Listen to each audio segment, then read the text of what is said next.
I think every single person I know in existence, on a personal level, taken it upon themselves to send me anything that is related to Sean Combs. The amount of AI-generated TikToks that my parents send me asking me if I'm safe, if I'm going to be okay in the next 2 months, it's getting out of control. But an interesting series of TikToks have actually been circulating in the Rotten Mango group chats. In short, it is always somebody very passionate in front of a camera, seemingly very frustrated because nobody else thinks the way that they think. One person says, "Why the hell didn't Cassie leave? Like, you guys need to stop acting like we have this invisible line in the sand. Like, we're not allowed to ask, why didn't you leave? She's putting up with the bullshit because she thinks the good shit outweighs the bullshit. Y'all are gonna stop making people acting like they're crazy for pointing that out." At the end of the day, though, at what point are we saying you're a willing participant or not? Like, we can't ask common sense questions. Another person on TikTok compares her to Ghislaine Maxwell, the counterpart of Jeffrey Epstein. No, bro, she's got favorite escorts. She's picking out different escorts. And come to find out, she's been cheating on her husband throughout this. No, bro, Cassie's husband is finding out that he's getting cheated on in the most diabolical ways in the courtroom, that he's walking out. Side note, that is factually incorrect. That is not why he walked out. And y'all are acting like this is grape. She was a willing participant. I can't stand how we are framing Cassie as this super victim when she's picking out the escorts that she wants. She's one of the most freaked out people in Hollywood. And y'all think that women just aren't on that? You hear a woman being part of stuff like this and you think, oh, there's no way she could have wanted that. Actually, bro, yeah, she's a ringleader. We saw the text messages. She's setting this shit up. That's so nasty, bro. Everybody up there freaked out, and the women too. Another one is focused on Cassie's husband, Alex Fine, with one TikTok saying, "She cheats on you and he takes you back. Y'all work this shit out, and then years later down the line, you have to find out how and exactly what way she was cheating on you. You find out not only was she cheating on you with one dude, she was getting double, quadruple teamed, and not to mention she had an affair with the man that she said abused her.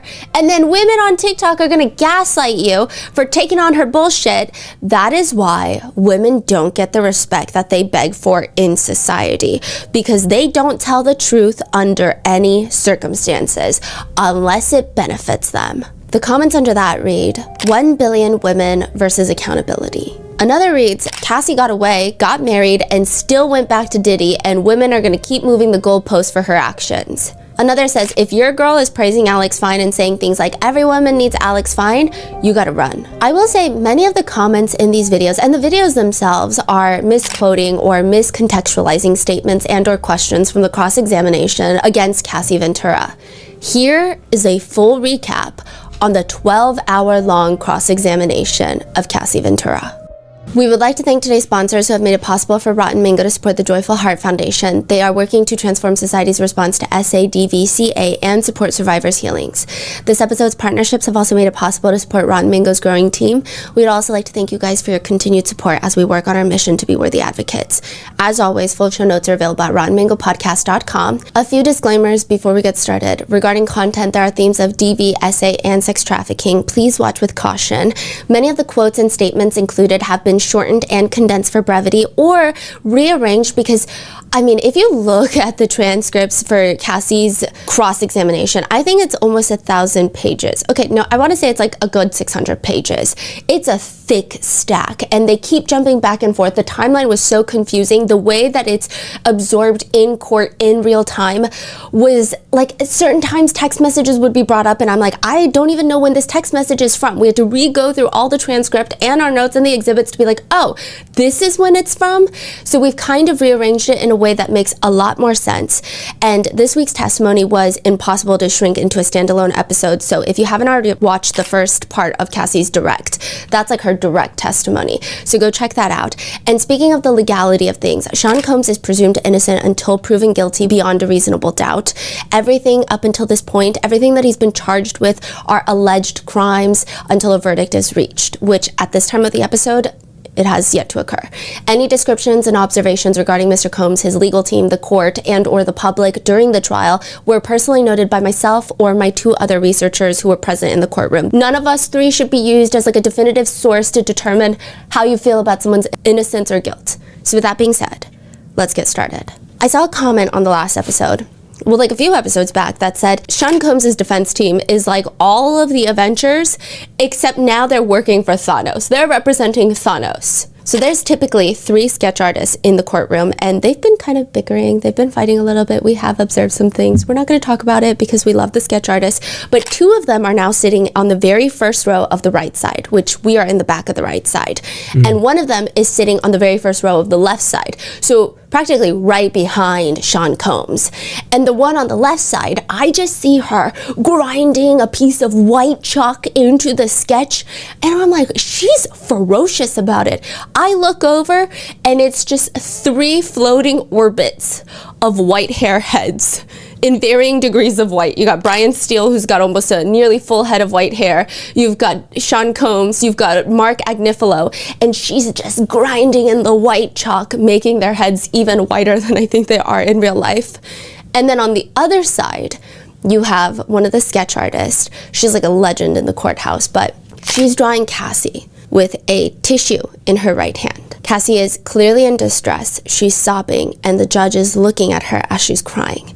It is propped up against the wooden railing right in front of her. So usually you don't see too much unless you kind of crane your neck. They like to keep it a little bit slanted, but I think she's trying to get a good overview because she has it propped up that I can see the sketch pretty clearly. Because I'm sitting behind Alex Fine, directly behind him. It's directly in his line of sight. If he were to look up, he will see Cassie, his wife, crying on the stand. And if he looks down, he will see a giant sketch of her crying. I think that the cross-examination of Cassie Ventura is, if you can even believe it, more emotional than her direct testimony. Before Cassie enters the courtroom, the energy is very interesting.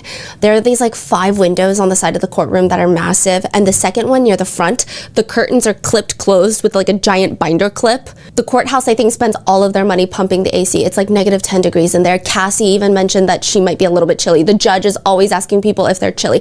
Everybody's cold, and the freaking curtain is binder clipped. Why don't they bring it up? They do, they say I talked to Officer Riz, who basically controls the courtroom, and he said, it's either going to be snowing or it's going to be so hot everyone's going to be sweating. Like there's I think it's very hard to control. I see. Sean Combs walks into the courtroom. He's wearing this sandy-colored sweater with a collared shirt. He looks anxious, but not in the bad way. Like, that's the best way we can describe him. This is like before the cross. Yeah, before the direct cross has happened. The direct lasted 2 days. It's happened, and now we're heading into the cross-examination. So this means that Combs' defense team are going to be grilling, poking holes into Cassie's story. I'm going to go into like what all the steps mean in a second. But he looks like something is going to happen. He looks almost anticipatory instead of, like, it's anxious because you're anticipating something. Side note, he is also not allowed a belt for obvious reasons, and his pants are always dangerously close to just like giving the press a sight of something that we did not ask for. And you can just tell it's going to be a big day because in walks Karen Agnifilo. Mark Agnifilo's wife, also Luigi Mangioni's representation counsel, and she brings her mom, her elderly mother. Karen's mom? Yeah, who Sean blows kisses at. Wow. And someone around me comments, it's a family affair. But I'm like, no, Karen, I love you. Please just give us updates on Luigi. Now, there's a little back and forth between the government and the defense team, which I think is just so fascinating, the way that they talk. So long story short, not to overcomplicate things, the defense wants to use something that the government does not want to be used during the cross-examination. But they didn't even show the government all of these exhibits until yesterday. So to that, the judge is asking, so how would you ever be in a position to establish good cause? You would have brought that to the court's attention in any of the 15 or so hearings that we had in this court, and then I would have addressed them, right? AKA, why are you upset after you turned in your homework late? Mark Agnifilo is not fazed. He pleads his case, but the way that we can best describe him is a giant teddy bear talking. Does that mean that he's a good person? I'm not even trying to say that. I know teddy bear is like associated with like good and kind. I don't know anything about him personally, but he's the energy of a giant teddy bear who yaps. He likes to say things like, I know your honor has given this a lot of thought, as you always do. I'm just trying to sort of give your honor a different way of looking at the letter and the understandings. Like sounds very harmless. He's so disarming. If he were a cop, I would confess to crimes I didn't commit. He gives me like, if I'm lost in a supermarket and I need someone's phone, he'd be the first person I talk to. Wow. But the judge is not swayed by his backpack with 1,000 zippers and his slightly charismatic way of talking. And he is also reminiscent of a passionate filibuster. That's exactly how the RM team knows him. We call him the filibuster. Seriously, he's Mr. Filibuster. Sometimes when I see his name pop up on the transcripts, I'm like, I remember that moment in court. I'm like, let's just flip through 10 pages because he just likes to yap. So they're arguing back and forth about these exhibits not being turned in on time. And prosecutor Comey chimes in, and every time she talks, like I said, I don't think I want to be on the receiving end of whatever she's saying.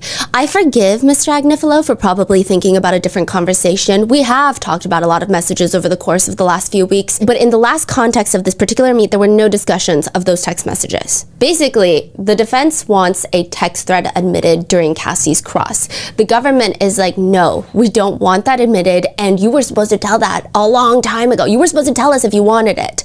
The judge is like, children, calm down. I made my ruling. It seems like maybe people don't understand. Not only is there no basis to admit these specific messages, but maybe we're not on the same page. There is no issue here as far as I can tell, because the actual examination of the witness is not being impaired. Am I wrong about that? So the judge, he's getting snappy with it. He's not having it anymore. I feel like his patience is running thin. There are some whispers that the defense is, I don't want to call them dirty moves, but it seems like they're very strategic in the late timing of submitting exhibits, and they're wordy, trying to do things a little bit slick. So that text threat is not approved? Yeah. Well, they're redacting parts of it. And as they're having this very intense back and forth, there's members of both sides of the legal teams pushing giant, they look like shopping carts, which is filled to the brim with papers and binders and files. This is going to be a very intense day. When the jurors walk in, and we haven't seen this since, it feels like 3 months ago, but it was like a week and a half ago. We haven't seen this since the very first day of jury selection. When the jurors walk in and Sean Combs is nodding, his body is fully turned towards them, and near his hip height, he has both of his hands near his waist, and he's slowly rubbing his hands back and forth. Like when you're cold, you know how you rub them together to generate heat, but much slower, and he's slightly swaying his body. Even his kids seem a lot more involved today. The daughters are gone. They're back in California. They actually only came for 2 days. The 3 sons are still here, as well as the mother. So Justin Combs, Christian Combs, and Quincy, and Janice Combs, Sean Combs' mother. They're all dressed a lot more casually in their normal attire, and it just feels like they've got something up their sleeves. And maybe they do, because Prosecutor Slavic even tells the judge, basically, the deadline for submitting these documents, these exhibits was a month ago. The defense only submitted 4 exhibits a month ago. Okay? We probably should have raised this with the court. However, last night, right before the cross-examination this morning, they dumped 400 exhibits on the government. Some of these exhibits were incredibly long. They were documents, proposed exhibits of 100, 200 pages. Many of these documents were internally duplicative. Like, AKA just the same portions of the same emails or text threads overlapping with government exhibits, but they have to go through all of them because they have to. This sort of dump of 400 enormous duplicative documents, this is high inefficiency. The government submits there really needs to be a solution so this doesn't continue happening throughout the course of this trial. Wow. Yeah. So that is definitely a strategy. Yeah. Comey even adds in, the government has produced hundreds of marked exhibits on our exhibit deadline, and as we have marked additional exhibits, we have been in real time producing them to the defense throughout the trial.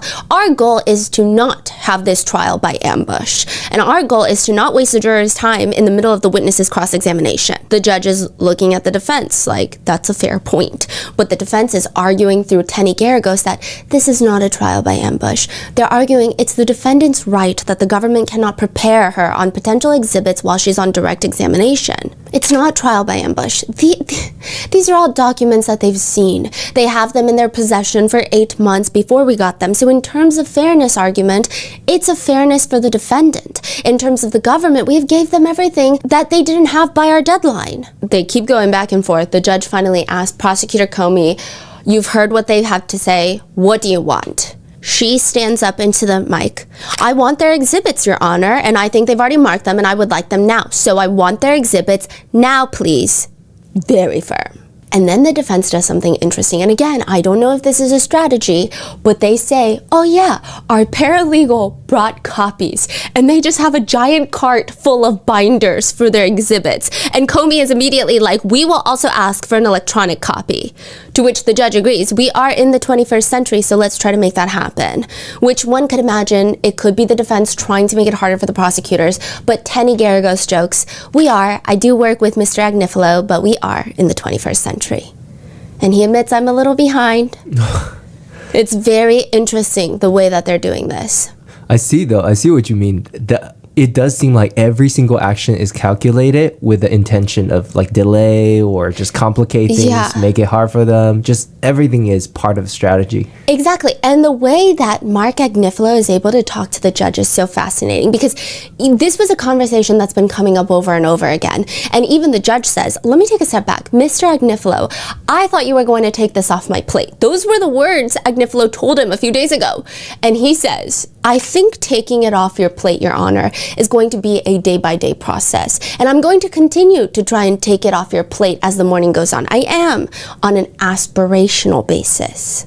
What? He says, I aspire to take it off your plate, basically. That 2 days ago, he was like, I'm going to take it off your plate, Your Honor. Don't even worry about it. And then today he said, day by day, on an aspirational basis, you know? Yeah. And what's judge's like reaction over these type of talk? Just like, what the hell is, like, you guys are wasting my time. Like, this is literally his children arguing back and forth. That's why you say his patience running thin. Oh yeah, he went from, I think he's still fair. I think he has way more patience. I was even talking to some of the people that work in the court, and they were like, he's actually one of the most fair judges. Like, a lot of judges won't even let both sides even plead their case like this. They'd be like, hey, shut up, I'm going to lunch. So he's very fair. However, he went from being like very, in a good mood to now he's like Logan Roy from Succession, and all of his kids are arguing, and it looks like he thinks they're all dumb. I don't think he thinks that, but is the feeling. When a witness is called into a courtroom, you have the direct examination. You're setting the stage. Now, Cassie Ventura is the government's witness, so the government leads the direct testimony.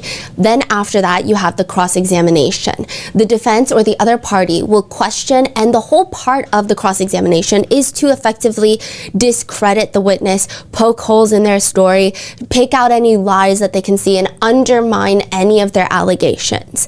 And then you have the redirect, where the prosecutor will come up and try to repair any credibility or add context to anything that was not perceived well during the cross.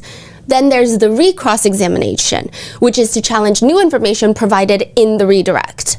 So a lot of people say that sometimes the cross-examination of a very important witness in a criminal case is the most important thing. One of the most important things. And there's so many rules that some people abide by. Some people say the number one rule is that don't ask a question you don't know the answer to in a cross-examination. Some people say, no, the number one rule is you're going to make mistakes cross-examining, so keep it short. The shorter the time, the less mistakes. Proving 2 points is better than proving 3. Proving 1 point is better than proving 2.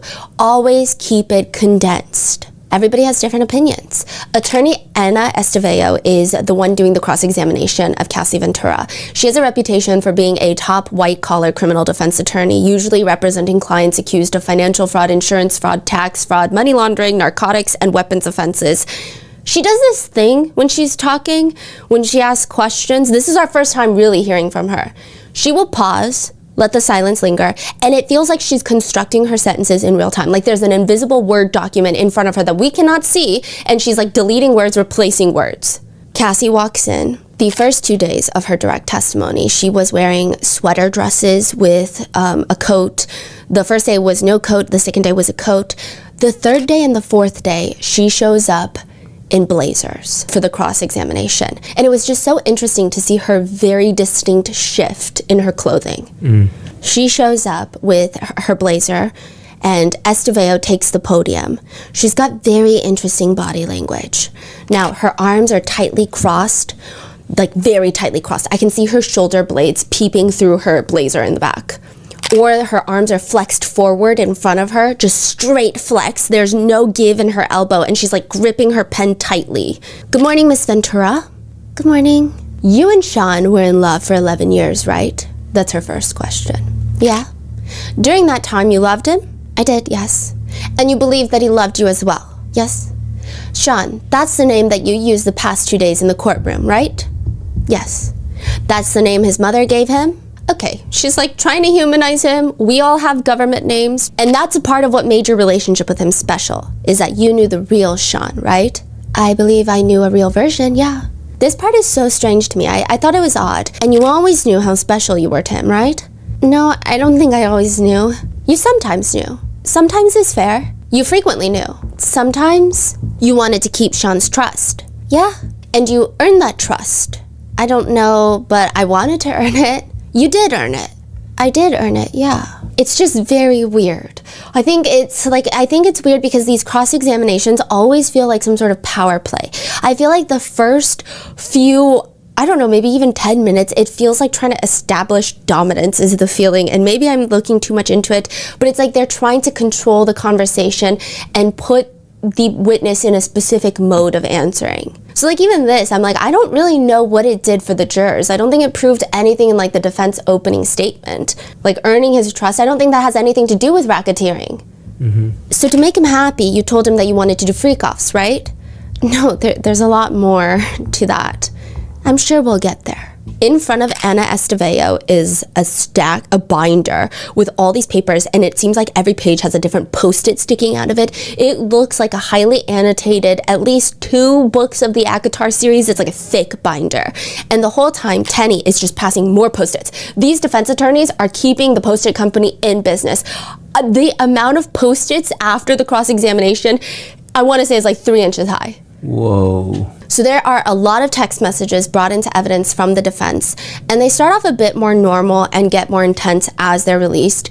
In one text message thread, and this is all to establish that Cassie, more or less wanted it, is what the defense is trying to argue, that she was not coerced into these freak-offs. In one text thread, Combs texts Cassie, "It makes me so happy that you would fly to Atlanta just to see me. I'm truly a lucky man. Love you, missing you, can't wait to hold you." Estevao has Cassie read her messages out loud in the courtroom. "I'm a very lucky woman," smiley face. "I'm a very lucky woman. I miss you so much. I'd fly wherever you needed me, whenever. I love you, Cass." I think being in that courtroom, one thing that Estevao did that I felt was more impactful than Prosecutor Johnson is she got herself and Cassie to read the messages out loud like a text thread. So Estevao would read Combs' messages, Cassie would read Cassie's. Now, Prosecutor Johnson did too, but a lot of the times it wasn't super clean cut. It was always like, then he responds, and then what do you say afterwards? So there was a lot of break to a freak-off. He's like doing some sort of motion. He's always kind of pivoting towards the jurors. He's cocking his head. They continue reading these text messages. "You tell me the day. You choose." That's Sean. "It can be whenever." Name the night. "I feel like the weekend, like a Friday night, would be the best because we'd want time to recover for the work week, right? This upcoming weekend, the 8th is the only one I have until the 28th. I'm on it." "LOL, okay, but if you can't, we can always do it during the week. You know, it doesn't matter to me." Estevao looks at Cassie. "When you say, 'we know that doesn't matter to me,' you're saying that you understand that Mr. Combs knows that you don't mind whether or not it's on a weekend or during the week, right?" "That's what it says." "Okay. And then Mr. Combs says, 'Friday it is. I wish we could get Jules here.'" Cassie reads her message. "LOL, maybe we could. We don't know him that well, though." "You want to call him and feel him out?" "Yeah, I could do that. Call him now, please." Now, those are a little bit more on the tame side. There are some messages that have the internet in a bit of a tailspin. They're not read out in court, but the exhibits are displayed right on the screen for everyone to see, so they're admitted into evidence. August 7th, 2009, Cassie says that the two of them are texting about planning a freak-off. Cassie texts Combs, "Me too. I just want it to be uncontrollable. I can't wait to watch you. I want you to get real hot." She responds, "I can't wait to stare at some big black." In another message, Combs texts Cassie, "I'm so horny I can't concentrate." She responds back, "So what do you want to do?" "I'm going to Duane Reade to grab candles and then going home to pack us a bag. If you want any regular clothes, by the way, or just sweats, then I can go check in, set the room up, I'll eat, take my vitamins, LOL, and get ready before I LV the house. Leave the house. Just want to know what you're thinking." It's crazy because as these text messages are being revealed in court, I think it's like you sit there and you're like logically thinking and you go, yeah, no, it makes sense. This is exactly what Cassie said in her direct testimony. And this has been her stance since even she filed her civil lawsuit. It's like the whole grooming thing. They met when she was super young, impressionable. He's got the power. She wanted to make him happy. She clearly did not want to participate in these things, but she didn't know what else to do. And that's kind of what you get in the text messages. But I think in that courtroom, the impact as they're being read out was very intense. A lot of the jurors were scribbling notes, especially when the more explicit, vulgar messages came up. I don't personally think that the vulgar messages are evidence of anything, but it had such a strong shock value in that moment. Yeah. That it was just, it's hard to not feel when it feels like the whole room feels shock. Because there's like a collective energy that everybody has. And this is why I think direct and cross is so important, because I think when you go online, everyone is like, oh, the whole direct testimony was so sad. And it's like one emotion. But then when you're in that courtroom for the entirety of the 15 hours that the direct testimony is, there's so many waves of emotions. And even if you're sad, if the prosecutor is asking maybe not the right questions, it's very easy to see that jurors are falling asleep next. And then people get sad. And then people fall asleep. It's like the weirdest thing. Now, one text from 2009, Sean texts Cassie, "I'm so horny." Estevao asks her, "And you received that message, and in response, what do you say?" "Oh my God, I was about to text you the same thing."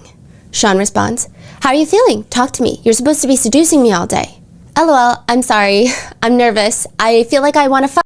Another text thread that is exchanged between Cassie and Combs a few days before the Intercontinental Hotel incident. So this is them preparing for a freak-off in the Intercontinental. What? Cassie messages Combs, "I want to spend time with my baby."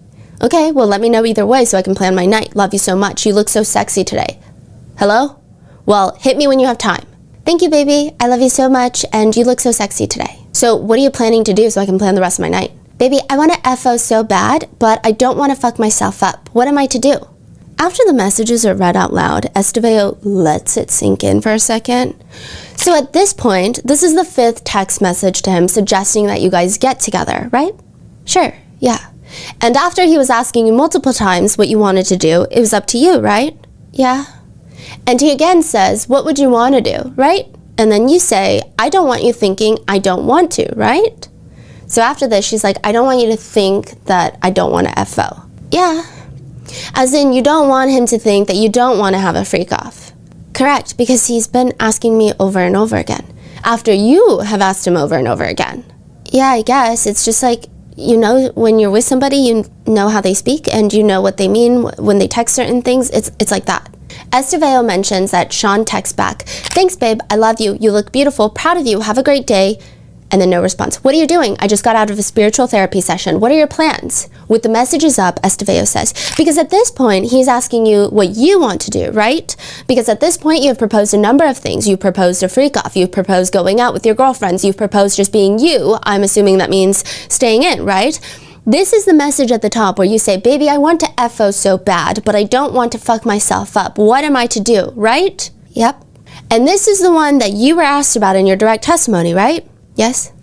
And this is the one when you were asked why you sent this message, right? You said you were doing damage control because you didn't want him to ruin your movie premiere. Because you remember, after the Intercontinental Hotel incident, she's got a movie premiere where she had to put a lot of makeup on, and that's the same one where she's like asked about, "Oh, how was your chemistry with your co-star?" And she's like, he's a friend, he's a great friend. And that Terrence had great hygiene because this kiss, you guys kissed. Terrence was cool. Terrence was fine. It's out there for the ladies, like Terrence is fine.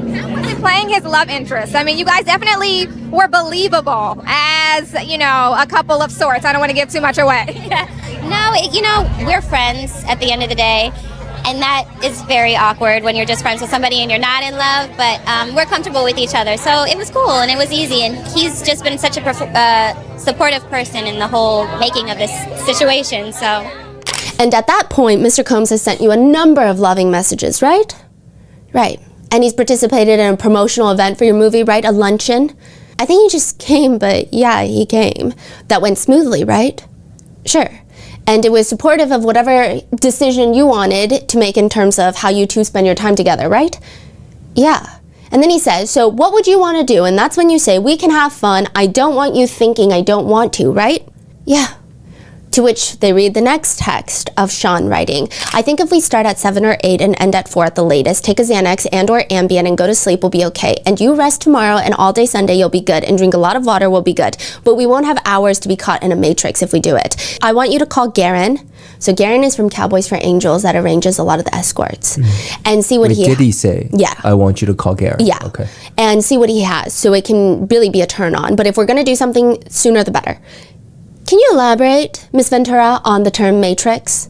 It says, but we won't have hours to get caught in the matrix. So matrix, I said, is like the high and being too high where we wouldn't be doing anything sexual. Anything would be happening because we would just be too high. Like there would be no performance.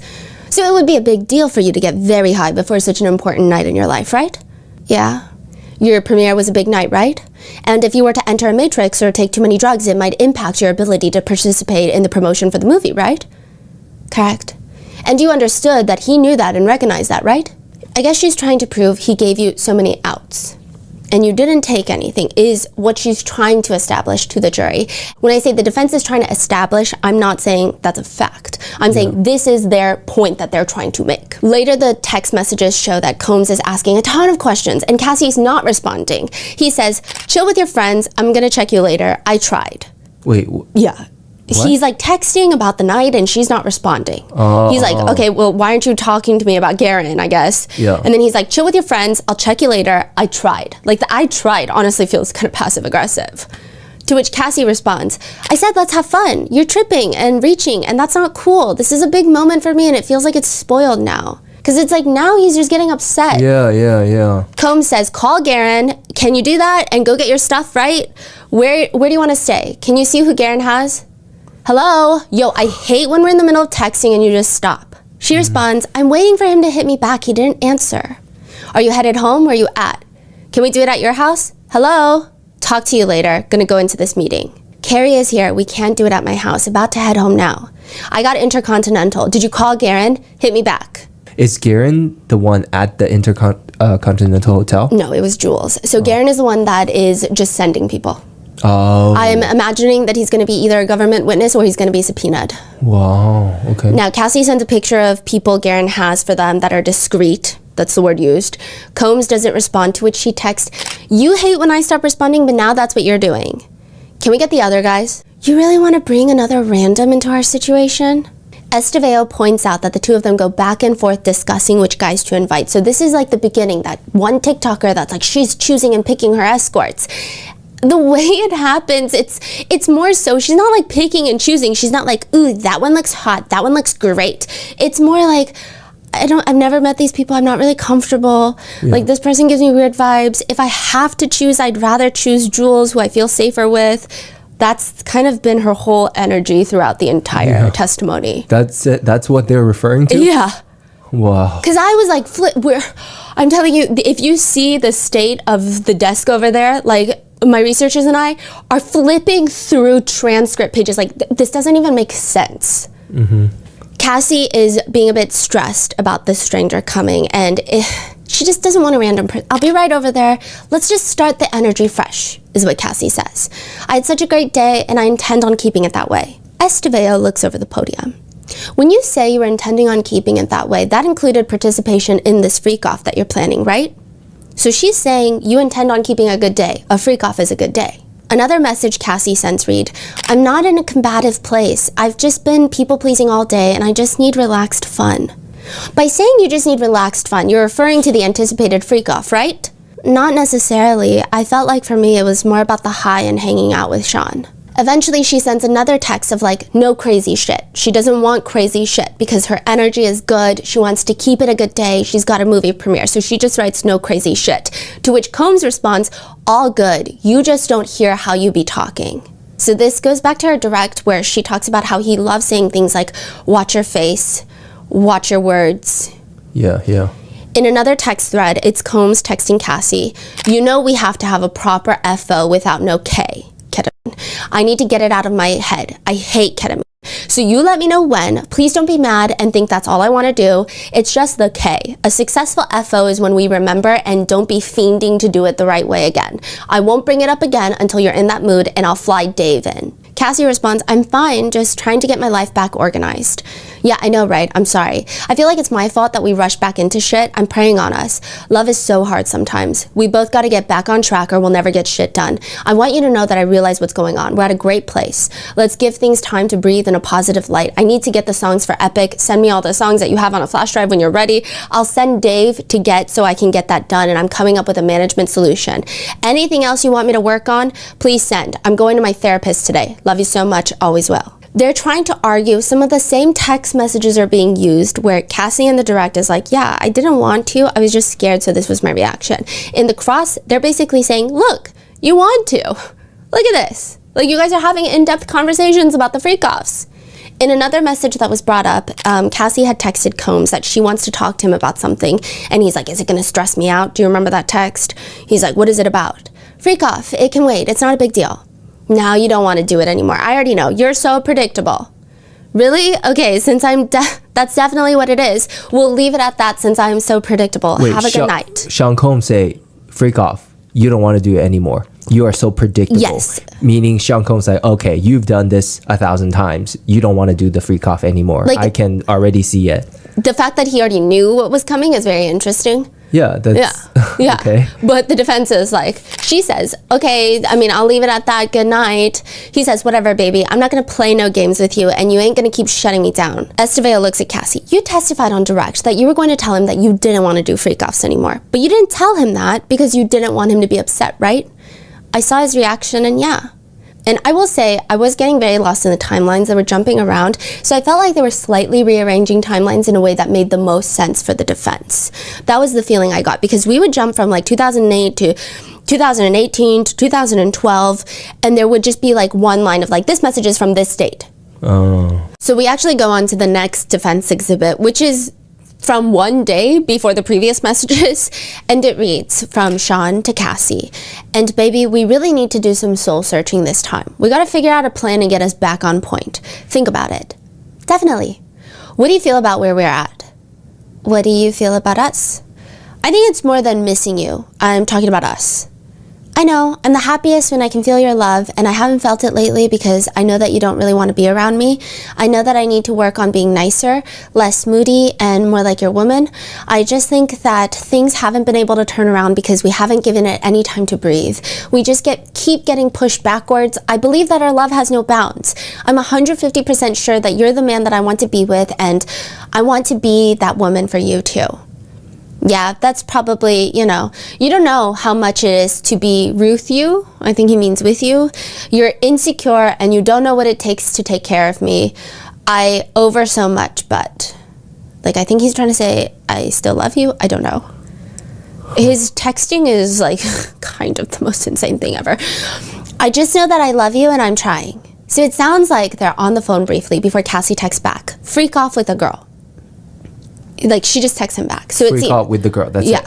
What makes you want to do that? Estevao is trying to establish that the day before she was asking for a freak off with the girl. And then the next day she states in her direct that she was going to tell him that she no longer wants to do FOs, period. So she's trying to establish it's a little bit weird. And then she just keeps moving on. Now, Cassie, at one point, she does get frustrated during the cross testimony because she's like, am I allowed to, like, say something? And then they're like, no, just, like, answer the questions, because she's not allowed to. She doesn't really have time to be able to explain much. Yeah. Anytime a new text message thread is shown, it just seems like a good chunk of the times Combs will literally physically lift his butt up out of his chair so that he can sit at the edge of his seat, lean onto the table, put his glasses on, and read the text from the evidence screen. So it sounds like from like their 10 years of text messages, which I don't even know how much text is there. Yeah. They will cherry pick very brief conversations that sounded like Cassie wanted to freak off. Yes. Is that correct? Yes. And it got to the point where I forgot what day this was. I think it was like yesterday. We were texting and I think we were like half arguing, half joking about something that was so dumb because I'm so sleep deprived. And I remember thinking like, oh, that's so interesting, because if you were to take anybody's full relationship of text message records, even though we're half joking, you could totally take everything out of context. Yeah. So it's very interesting. It was just a weird, oh, this is so weird type of moment.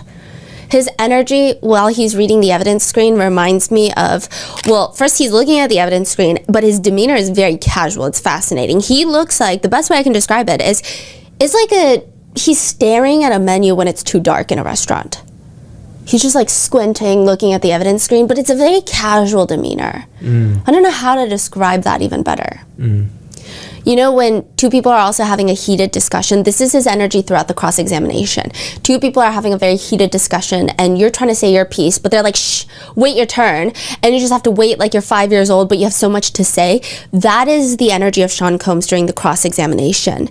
Or like when you know the answer to a question, but you have been a smartass for the entirety of the day, so the teacher does not want to call on you, but you're like trying to sit up taller so that they'll call on you. That's the energy Sean Combs has.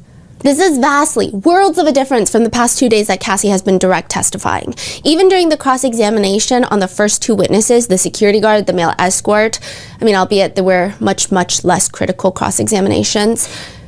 Other than Combs looking at Donaldson with the eyes of what I felt like was like, hello, what are we paying you for?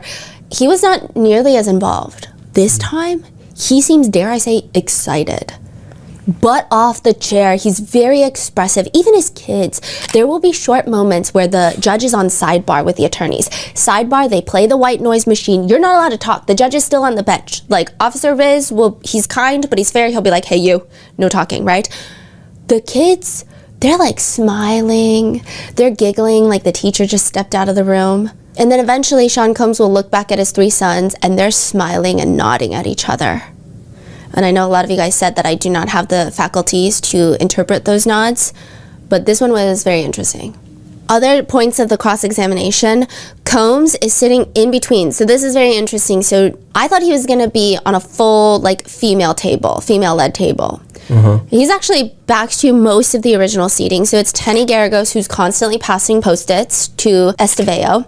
Then you have Mark Agnifilo, who's sitting right next to Sean. Then right next to him is Brian Steele, and then Alexandra Shapiro. Now, Mark Agnifilo and Sean are sitting like two guys in a boardroom watching an intern give a presentation.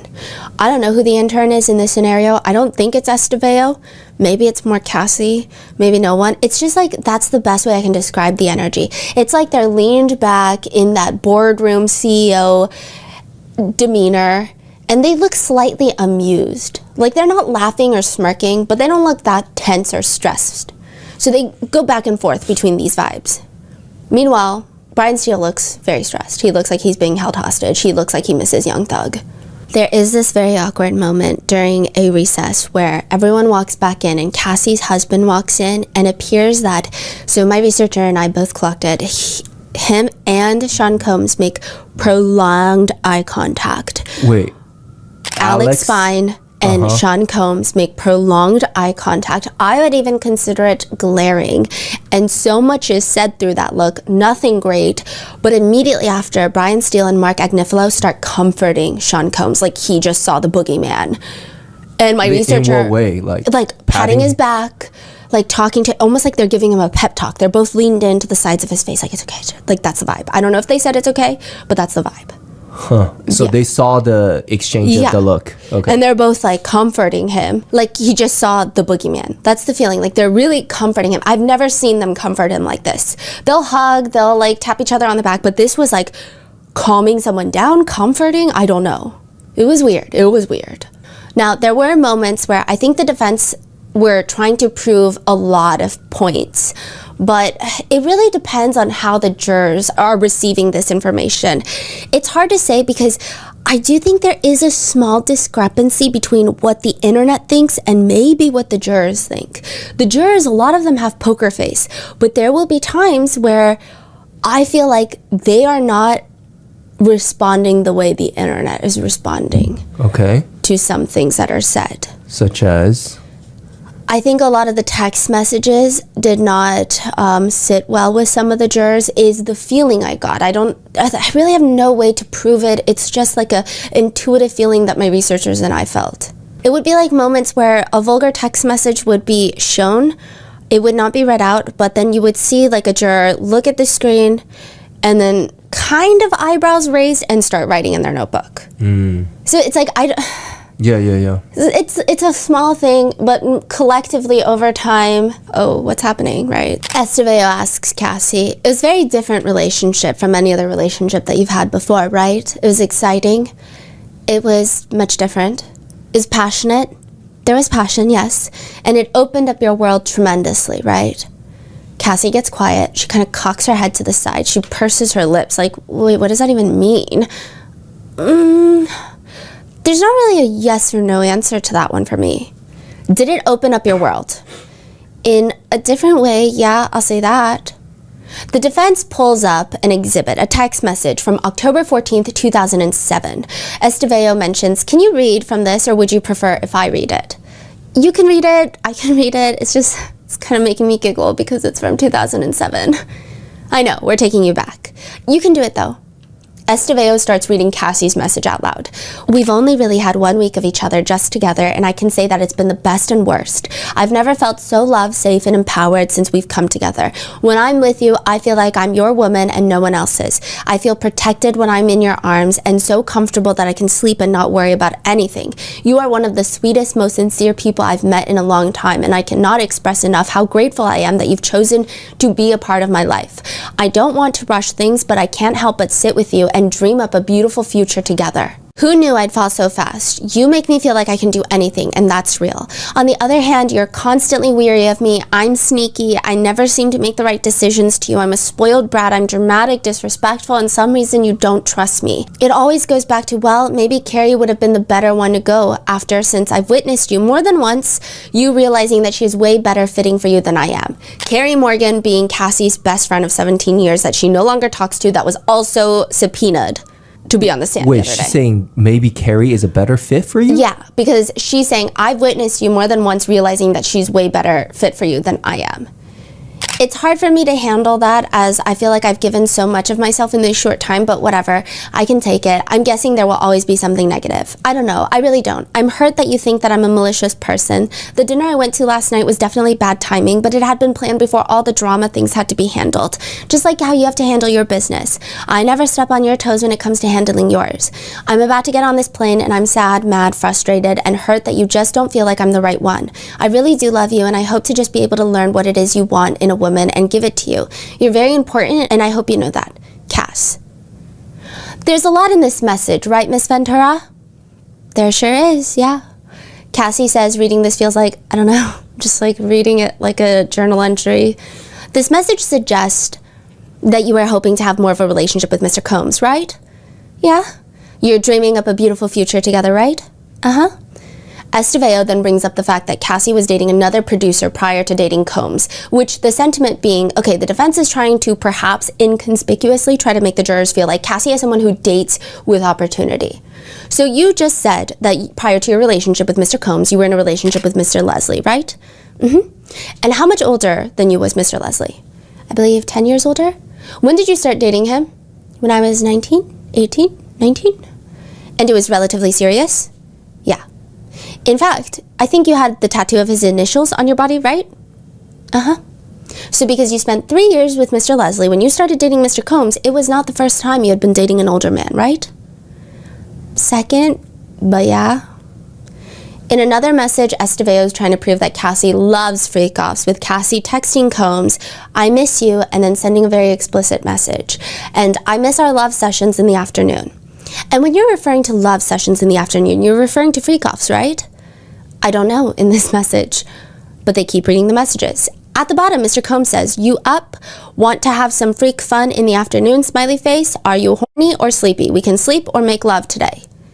You respond, I'm both, LOL. I thought we were going to lay up and spend time, but you want to just come here so we can talk in person? I was thinking I wasn't going to see you until tomorrow. I had stuff planned for the day, but I'm good to cancel. Cassie says she doesn't remember this conversation at all, but continuing on, another thread where Cassie texts Combs, I'm just gonna lay by the pool for some fun if it's cool. Wish we could have FO'd before you left. My period is over, sad face. Estevao continues, on that page, Mr. Combs is not initiating the freak-off conversation, right? No, not in that one. Later, Cassie mentions that sometimes if she had a big event coming up, like her movie premiere, she would offer a freak-off as pre-damage control. He would just have made it miserable for me. I never really had like the chance to or opportunity to enjoy the things that I'd worked really hard on. So I just felt like I was just trying to play a balancing act a bit. Estevao starts relatively grilling Cassie. And it wasn't only sex that you were doing in the hotel, right? Right. I think in proving the fact that Cassie wanted the freak-offs, which is what the defense is saying in the opening statements. That's the fact that they're trying to prove to the jurors. I would say, I think emotionally the explicit messages probably have the most impact on the jurors. And then a lot of these other side messages, it's like you could really go either way depending on the juror. Because, I mean, in the direct, they also brought up a lot of text messages where she's initiating freak-offs. So it really just, like, depends on, I guess, the juror, because it doesn't matter what we think. It matters what the 12 jurors think. A big point of contention, that deleted our little video off this camera. It was so dope. Sit there and read through a bunch of things, and then they're like, do you remember that day? It was just not well prepared is the feeling. I don't know. She's going through text messages, not in any sort of chronological order.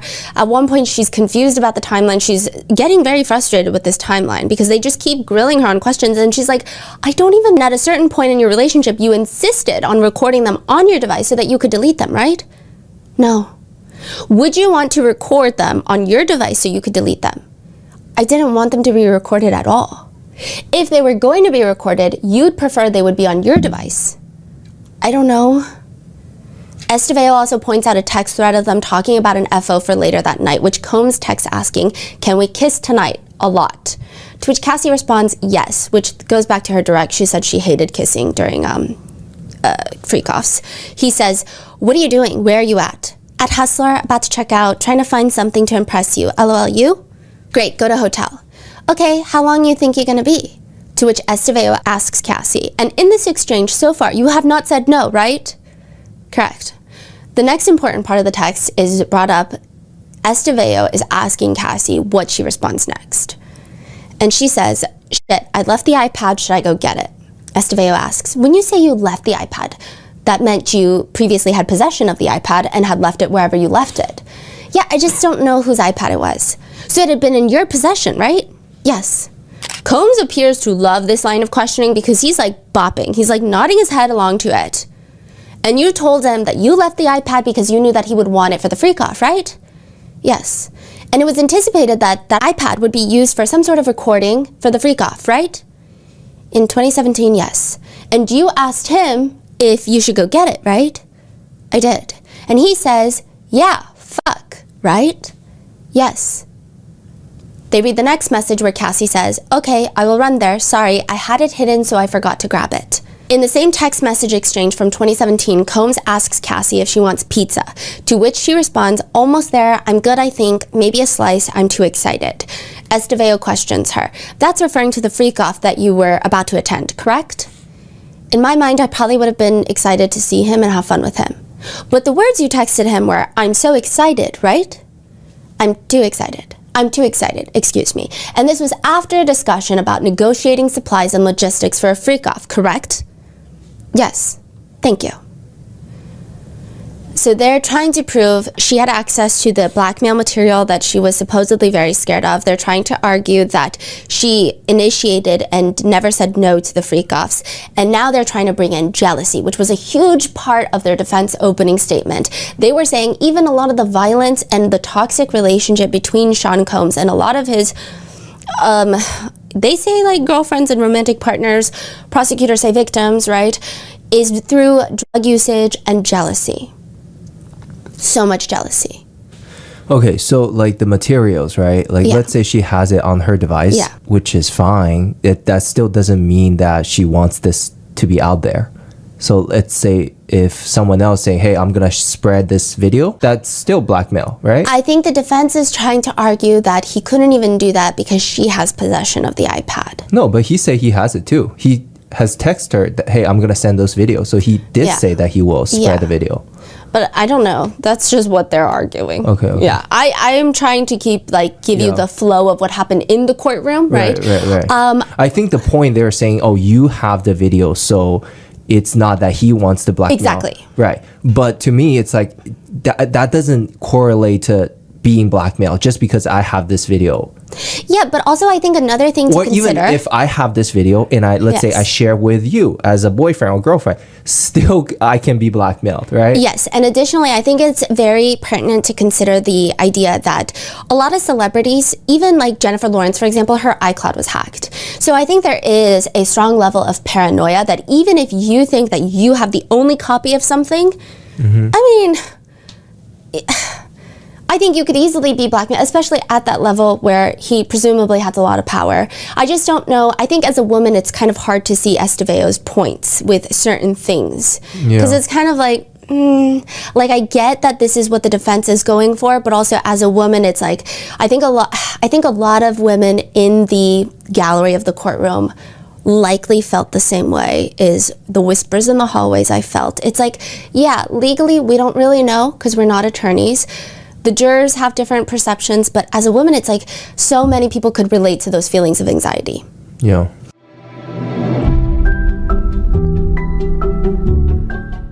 This episode is sponsored by Acorns. The best piece of money advice I ever received was time in the market beats timing the market. But where do you even start?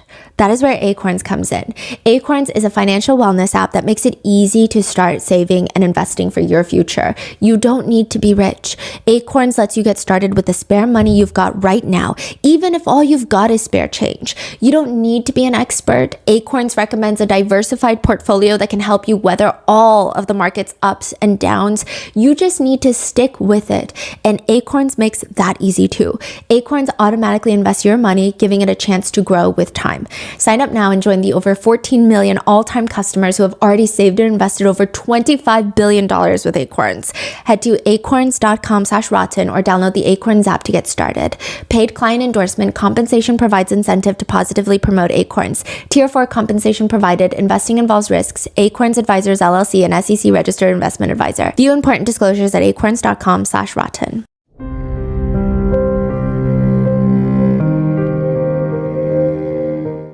Now, they bring in jealousy, and she is asked, what would trigger Sean Combs' incessant calling from your perspective? It could just be anything from not telling him where I was, many things, just angry with me about anything. Why do you think that he was concerned when he didn't know where you were? I think because he would assume I was cheating, but I don't know. So the defense brought up again jealousy, insatiable jealousy, and they say it goes both ways. They enter another exhibit that shows a text message where Cassie texts Sean Combs. Amazing, I love you so much. It made me feel like I can't wait until we don't care anymore. What did you mean, until we don't care anymore? Honestly, I don't know. I haven't seen this message in a while, but we definitely were not open about our relationship at the beginning part. Yeah. Does it suggest that you're looking forward to becoming public with your relationship? That I can agree with, yeah. They show another text message that reads, and they have Cassie read it. So you hung up. It's like I need to have something written out to say to you with no breathing room or you'll get mad at me and hang up. I haven't talked to you at all. I know you can take 3 minutes out of your day to talk to me and you don't even try. You're in too much of a rush to get me off the phone. That's not being in a relationship with somebody that you love and are in love with. I'm really hurt by the way you deal with me. I don't need your money. I need some attention. I'm thankful, but I can pay for these things myself. Another one from July 2nd, 2013. By this point, they have been together for a good amount of time. So this is like later. A lot of the messages are from like 2007, 2008. Yeah. So 2013. She texts him, as much as you think that you're Bruce Willis. Now, side note, Bruce Willis has a very healthy relationship with his ex, Demi Moore, whilst raising their kid. For what? They've never known you and Kim to be together, unless there's something I just don't know about. They were babies when we started dating. If Chance can go away with her dad and not her mom, so Chance is the daughter of Sarah Chapman and Sean. I think the other kids can too. The more time that goes by, the harder it is to understand. I'm here, I'm ready to be that woman, and I'm in a constant fight because you won't ever allow it. This isn't what I want. I can't be that woman this way. I'm bracing myself for pictures that are going to break my heart. That's where my head is at. So Cassie explains that she's frustrated because a lot of the holidays she couldn't spend it with Sean. Kim Porter and the family would all go off. But a lot of the times it's not even like Sarah Chapman would come is her argument. Like you keep saying that it's because the kids need Kim Porter, but they never thought you guys were like in a happy marriage. So she's just saying like, you're making excuses and I'm getting upset. Estevao looks up at her. Miss Ventura, you were upset that you weren't integrated into Mr. Combs' family life, right? Yep. That you didn't get a chance to form a relationship with his children, correct? Correct. You'd been together with him for years at this point, right? Almost 7 years here. When you would see photos of him and Kim Porter, that would be extremely hurtful, right? Not always. If you saw them on social media when he was on vacation with Kim and his kids together, that was a little heartbreaking, right? It could be. You just didn't want to be a part of his sexual fantasy, right? Because, there's this point of, I feel like I'm just for freak-offs. Right? Mr. Combs texts back, man, I'm going to spend time with my kids. I'm sorry you feel that way. I won't let no pictures be taken. She responds, well, I hope that you enjoy the kids. I don't trust that after the type of sexual relationship you've had with me, you had with her and have in the recent past. Today I texted you that I wish we could have FO'd before you left, by the way. I think this part is just sad, but all good. That was what I didn't get to say. I'm done venting. Thank you for hearing me out somewhat. Hope you don't shut your phone down like you said you were going to. That would really break my heart. I won't. And you still have no response to what I said about an FO, ? I think this has been interpreted some different ways. Some netizens feel like it's her initiating an FO and using it as her own power play. A lot of other netizens think this is just really sad. It's clear that she knows that's what he wants to use her for. And in these moments where she's expressing sadness, she pulls back so quickly. Mm-hmm. She doesn't even double down. She's like, by the way, if you're interested, so it's been interpreted differently depending on who the person is. Another text message chain reads, Combs starts off by first saying, the things I want to do for you and to you, I want to be nasty for you. I want to do what you want me to do. I want to make you finish more than you've ever finished. I want you to feel safe to let go. The pause is in the courtroom. Can you begin reading your response, Miss Ventura? We'll take it one line at a time. When was this text from? Do you remember? Probably 2012, I want to say. Okay. Can you begin reading line by line? I like that, I want it, and I want to give you the same. I just think that I have to trust you beyond just being sexual. Do you know what I mean? In order for me to be more open with the things we do in bed, I need to feel safe, like home, like this is my husband, and this is the only man that will ever see this aggressive sexual side of me.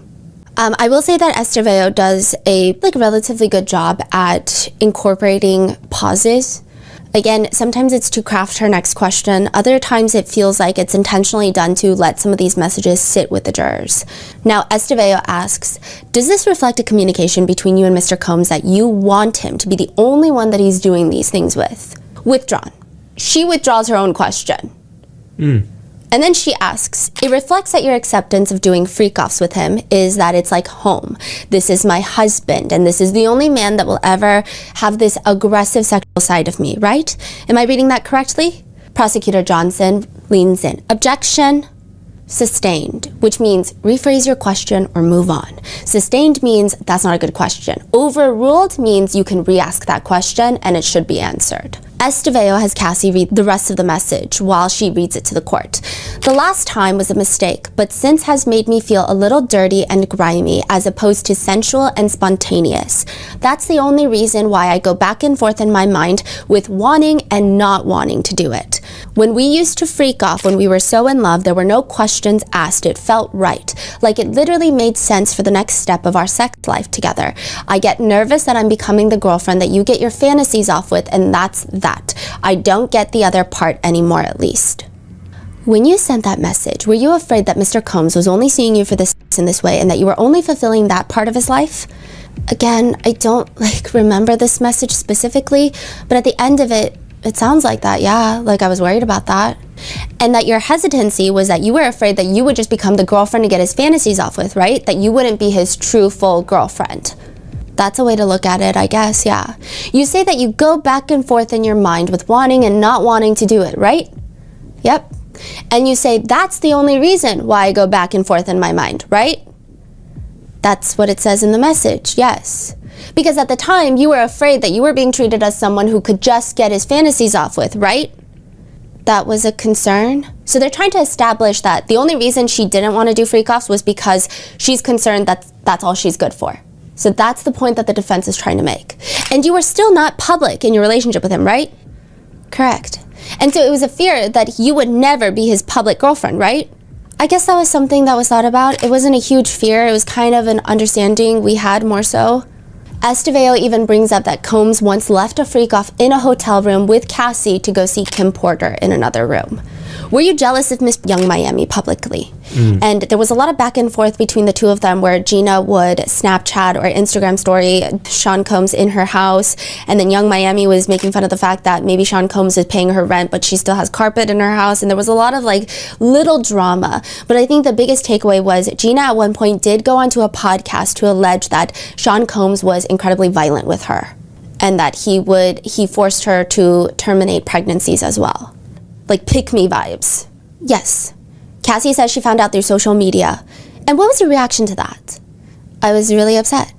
Cassie says that Sean just denied it to some extent. And in fact, he did not break it off with Gina as you were led to believe, right? Yeah. And did that upset you? At the time, yeah, it did. Cassie admits, yeah, it led to arguments between the two of them. Were there many women that you saw on social media who claimed to have relationships with Mr. Not great?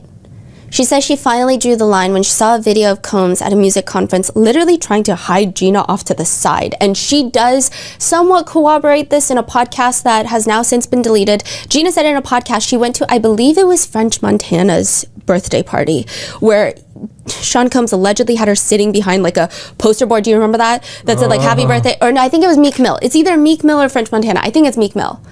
Yes, and then she like leaned over while Sean Combs was bent over. I'm sorry, forgive me. This was like months ago, okay? And I think she had said like, happy birthday, Meek. And then she said that she was physically assaulted in the car that night. He like grabbed my hair and like cussed me out. And then when we got to the hotel, it got even worse. He took one of my heels and tried to throw it at me. And then he like mushed my face and like really hard and made my nose bleed. To which Estevao says, and he was telling you that you were, if not the number one girlfriend because of Kim Porter, the number two, right? October 13th, 2012, Combs texts Cassie, you ready for tonight? Yes. I just gotta get stuff. You got all you need? Man, you had all day, all day. It's always something, one day. Wait, what? So it seems like he's getting agitated that she still needs to pick up supplies for the freak off. Oh. Yeah. I don't know why this was shown, because I was like, I don't think it's making the point that you wanted to make. Yeah. I'm sure there's like a legal point that they're trying to make, but there were certain points where I'm like, the point was not made. I feel like it went the other way. A few months later, Combs texts Cassie. I said, answer the question. What am I doing? What am I doing disrespectful in the picture? So clearly, Cassie is upset about some sort of picture. And he said, what am I doing that's disrespectful? You're making me look like a side piece, and that is not what I thought I was. And you won't come to bullshit. We'll all have a great time because for 2013, I'm not on any okie dokie bull. It is what it is. I am who I am to you, and I'm clear. We'll have a good time no matter what. I'm having a ball. I'll be happy with you no matter what. I'll treat you as a king no matter what. Estevao asks Cassie, you're concerned that you're looking like a side piece. What do you mean by that? Not a main girlfriend? And that upset you, right? Apparently so. Because you wanted to be the main girlfriend, right? I thought I was. I just don't know what we're even talking about, though. He's talking about a picture. I don't know what the picture is. Estevao ignores her. You testified on direct that you were insanely jealous, right? I did say that, yeah. Side note, this is what was said during direct. Cassie says, more or less, there was a lot of cheating in the relationship. She says there were times she saw other guys, he saw other women, and she said, I was insanely jealous, but also super young, didn't get it at all, but I was definitely, young and jealous. When you say that you didn't get it, what didn't you get? So this is Prosecutor Johnson during the direct. I didn't get that he was him. As he would say, I'm Puff Daddy. And Puff Daddy has many women where, he likes the company of women. And yeah, I had to just really learn that over time, despite what he would tell me, just between us. Estevao continues, you were insanely jealous, right? Sure, but I expressed that. Can I speak? Of course. I expressed insanely jealous is who I was then, and it didn't pertain to every situation, but I was definitely jealous of certain situations that he was in. So it seemed hypocritical to you that he would date other women, but simultaneously expect you to only be in a sexual relationship with him, right? Yeah. Jurors seem locked in for the text message portions of the cross-examination. Other parts, they look like they're falling asleep. So I'm just going to run you through a few lines of questioning, and I think a lot of it has to do with the fact that both the direct and the cross, they just keep jumping around too much. They keep repeating the same question, and I get the point. They repeat the same question, maybe in the direct because they're trying to pull more emotion or information out of Cassie, same as the cross. However, I think like when you ask multiple times, were you scared of the violence in the relationship? The first time Cassie responds, it's like a very emotional moment. You sit with it. And then if you ask her 5 more times, I think it's human nature. Like each time you hear similar phrasing of the words, the impact lessens. And that's like one thing that I was reading from attorneys who were talking about doing directs and cross. Because they were like, you want that emotion to be fresh. Like the more you hear it, the more sensitized you get to it. So, I mean, the cross as well, it was jumping all over the place. One line of questioning, I think, is trying to establish that Cassie is not scared and that she had ample opportunity to leave, with Estevao asking, even though you were in a relationship with each other, you weren't together all the time, right? No.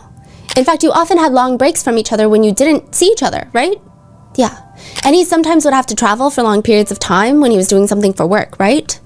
Yep. They also try to argue that she's a very strong, capable, independent woman, which was said controversially in the defense opening statement, with Estevao asking questions like, at the time you were a very successful 21-year-old, right? I was trying, yeah. They try to prove a point by asking which celebrity showed up to her 21st birthday party.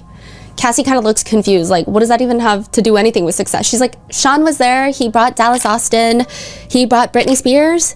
I think those were the 2 people that stand out to me. How is it that a 21-year-old is able to attract such celebrities to her birthday party in Vegas? That was all him. Yeah, I didn't even know them.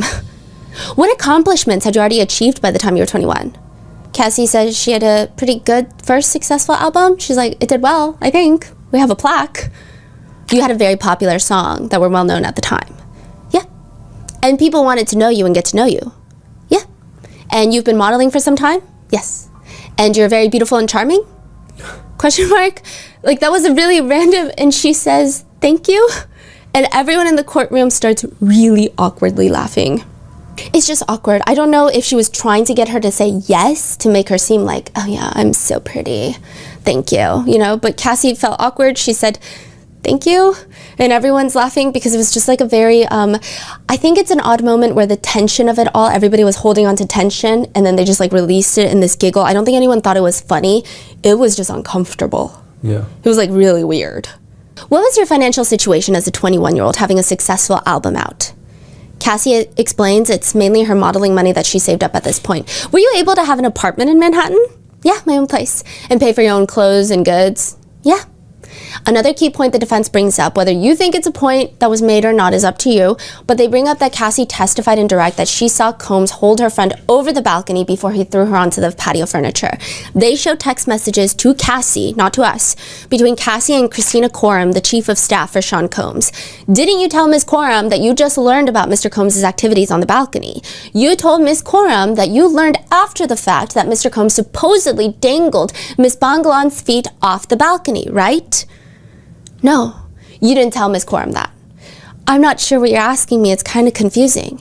Did you tell Ms. Coram that you had just learned something crazy? I saw that I did text that. I don't know if that's what I'm referring to because a lot of crazy things happened. Isn't it true that you learned about this incident on the balcony after the fact? I saw what I saw, so I don't know. That line of questioning kind of ends there. They also try to highlight that Cassie did have relationships outside of Combs. Cassie disagrees, stating that it occurs when they were on breaks, but Estevao asks her, what would trigger his incessant calling from your perspective? From my perspective, what would trigger it could be anything from not telling him where I was, many things, just being angry with me about anything. Why did you think he was concerned when he didn't know where you were? I think because he thought he would assume that I was cheating, but I don't know. Mr. Combs also developed suspicions that you were not faithful to him, correct? Correct. What was his reaction like when he developed those suspicions? It was a little scary, yeah. So they start bringing up Kid Cudi. They start bringing up the fact that he learned about that connection during a freak-off where he went through her phone and then he tried to attack her. She ran away. She got to a hotel. Then she decided that she was going to go talk to Sean Combs at his house. He kicked her in the back. She went back to the hotel. The whole hotel room was trashed. She and Scott Muscati, which is Kid Cudi, they went to Connecticut to be with her family. This is around Christmas time. And then eventually she breaks up with him because she felt like this was a dangerous situation. By New Year's, she's back with Sean Combs. Did you feel justified in cheating on him with Mr. Muscati because of Mr. Combs' infidelities? I could have, possibly, I don't know. To your knowledge, this was particularly offensive to Mr. Combs because of Kid Cudi's stature in the industry, right? To my knowledge, yeah. Because from his perspective, he was cheating on you with people who weren't celebrities, right? In 2011, I don't think so. And because you understood that Mr. Combs put you in the studio with Kid Cudi. Yes. You would frequently have text arguments about cheating, and he would bring up Kid Cudi all the time, right? Yeah. He would always throw it back in your face, right? He brought it up quite a bit. So the main point that was argued here is that Combs was the one that introduced her to Kid Cudi. I think that the defense here is trying to establish a pattern of cheating from both sides. I think it also probably connects to the fact that Sean Combs had hired Alex Fine as her personal trainer, and then they ended up getting married. Again, I think every single person is going to have a different reaction to this. That's the point that the defense is trying to establish from the court's perspective. Like being in the courtroom, that was the perspective. They also bring up the fact that she was in South Africa filming a movie called Honey 3, and that's when she started dating Michael B. Jordan. And that she had another brief relationship with someone who was an NBA star. She doesn't know if he still is. Yeah. Estevao brings up another celebrity. He found out that you were dancing with another person in the entertainment industry and was upset and took your phone, right? I honestly don't know. Do you remember the occasion when he suspected of you dancing with Chris Brown? I do. Which, side note, weird connection, Mark Garagos was Chris Brown's attorney during the incident with Rihanna, and he is technically a long-term attorney for Sean Combs. So, just like random attorney connection. I do, but I was not. He thought you were, right? I don't know. Defense Exhibit 1303A is received into evidence. Estevao leans towards the podium. I'll read Mr. Combs' message. Can I not get a chance to make things right? It seems like you're blaming everything on me. It's like you have anger to me. I haven't taken care of you. Cassie responds, I'm not running around telling our business, but my family knows because I need their support right now. You took care of me materialistically, not where I needed it. I have lived in this bubble by myself for too long. I'm too dope. You may not be happy, but maybe it's because you surround yourself with people that always take from you. I don't need you taking care of Kim, Sarah, and Gina. I needed to love you and put me first. I just don't trust anymore. The last shot put the nail in the coffin. I promised myself I wouldn't be with you anymore if you did that to me again. You lied to me. When I think to Burning Man a year ago, all the things I found out that you paid for and continued happening, I just love myself more. I'm not blaming you. Maybe I didn't try, but you wanted me to be a machine and forgive you every time, and she never went away. When you're talking about the last shot put in the nail in the coffin, that she never went away, you're talking about Gina, right? I would think so. Combs is slowly nodding his head during the sign of questioning. Now, Cassie was really collected for like her 12-hour cross-examination. There are parts where she would be waiting and awkwardly kind of smiling at Estevao. She seemed very genuine. Like, she wasn't like throwing daggers at Estevao. When it was quiet, she would just kind of awkwardly sit there and smile. At one point, Estevao asks her if a personal assistant ever came into the hotel room during a freak-off. Cassie's like, to my knowledge, they set up and helped clean up after freak-offs. I don't know if they ever came in during. You would remember if an employee came into the room while you were in the middle of a session with an escort, right? Maybe, I don't know. I was high as well. I had my privacy invaded quite a bit while I was in that relationship, so I can imagine. So a lot of people, especially after seeing Dawn Richard's cross, a lot of people think that Cassie held her own during the cross-examination.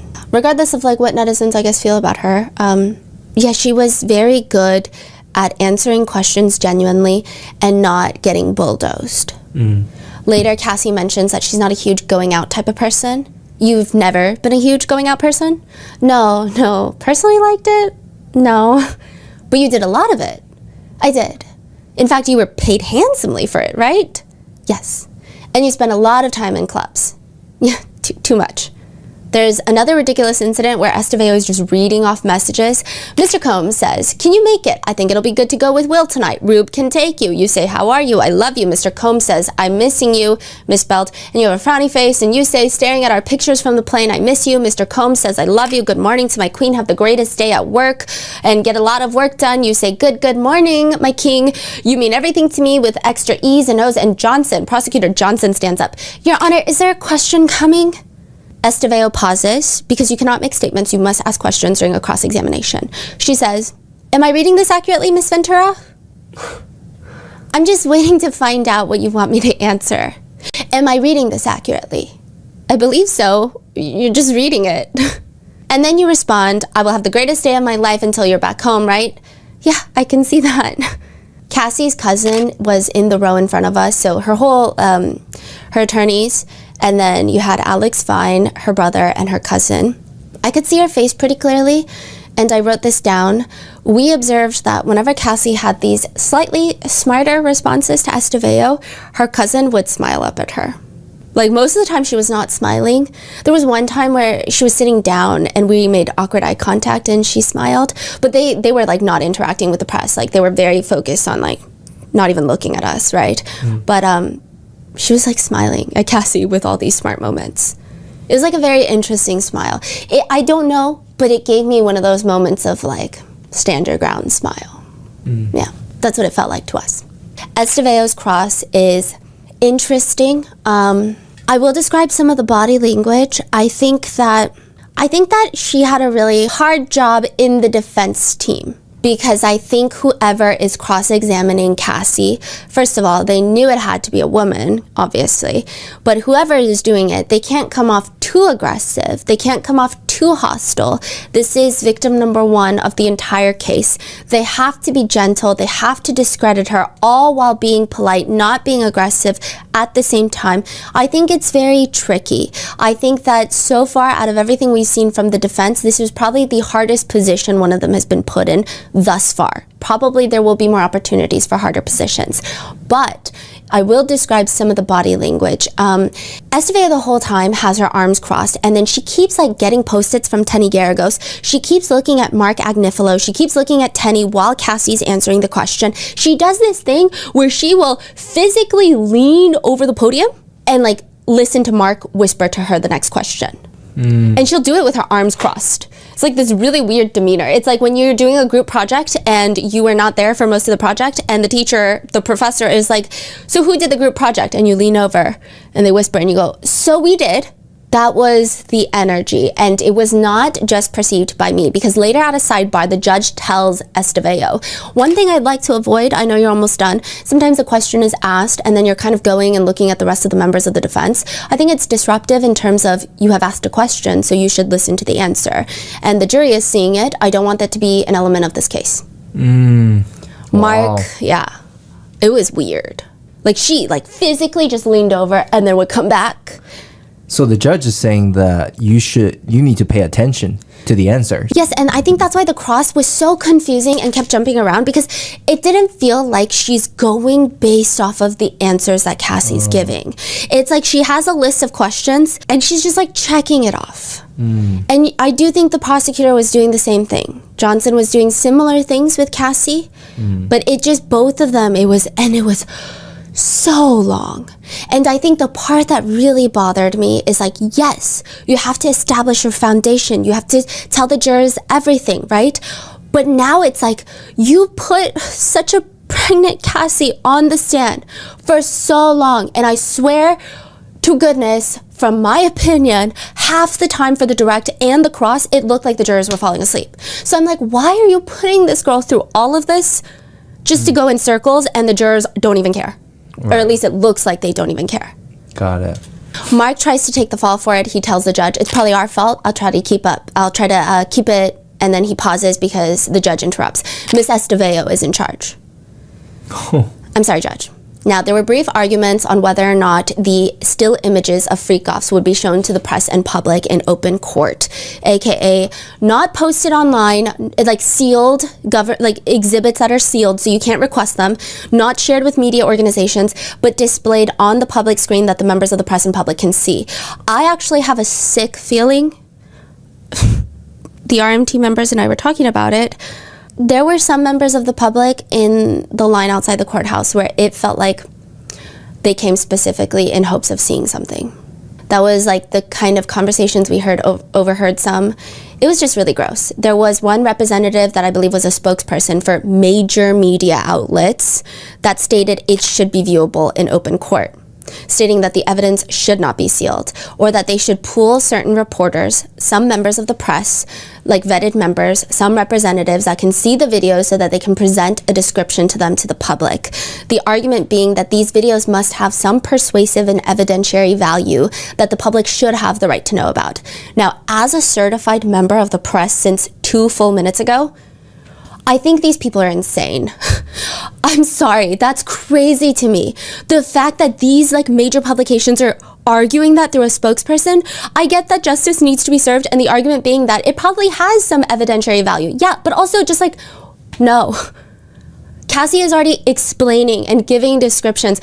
I don't know why providing pictures to any members of any select group of press, no matter how reputable the publisher, the network, it just feels unnecessarily cruel for the sake of, quote, journalism.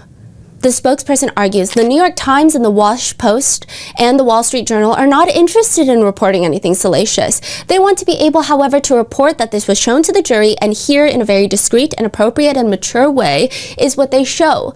There's no different than any other trial, Your Honor, so we do strongly object to the total sealing of the exhibits. We think they should be shown to the press and the public. We're not asking for copies. We do understand the serious privacy concerns. We ask the court to try and craft something that not only has the privacy concerns considered, but the very strong First Amendment access right considered as well. To which the prosecutor, Comey, she later states to the judge, the core of the objection is that this was blackmail material that was used to victimize these women, used to convince them to do more or coerce them to do more of these acts, and showing them to anyone more than absolutely necessary would feed into that victimization, would re-victimize them, and would unnecessarily humiliate them. We have now heard vivid testimonies about how humiliating one victim found all these incidents to be, and in our view, in our victims' counsel's view, it is absolutely unnecessary and unwarranted to show them to anyone outside of the jury and the parties. Which the judge, thankfully, agrees. Yeah, I don't know why that really irked me. I was fuming in the courtroom. I was I know I'm not supposed to make reactions, but I want to stand up. Okay, during another break, without the presence of the jurors or Cassie, the judge asks Estevao how much longer she needs. Mark Agnifilo stands up and he says, I was told that I would be the one to fall on the sword. I think that's my role at this trial. I think we're definitely going to finish this week. I think it's going to be all day tomorrow. We're going to do everything that we can. The judge is not happy because for months they have been talking about how Cassie needs to be off the stand by the end of the week. Finish, cross, redirect everything by Friday. No questions asked. You recognize that as the exact opposite of what I was told yesterday in this courtroom?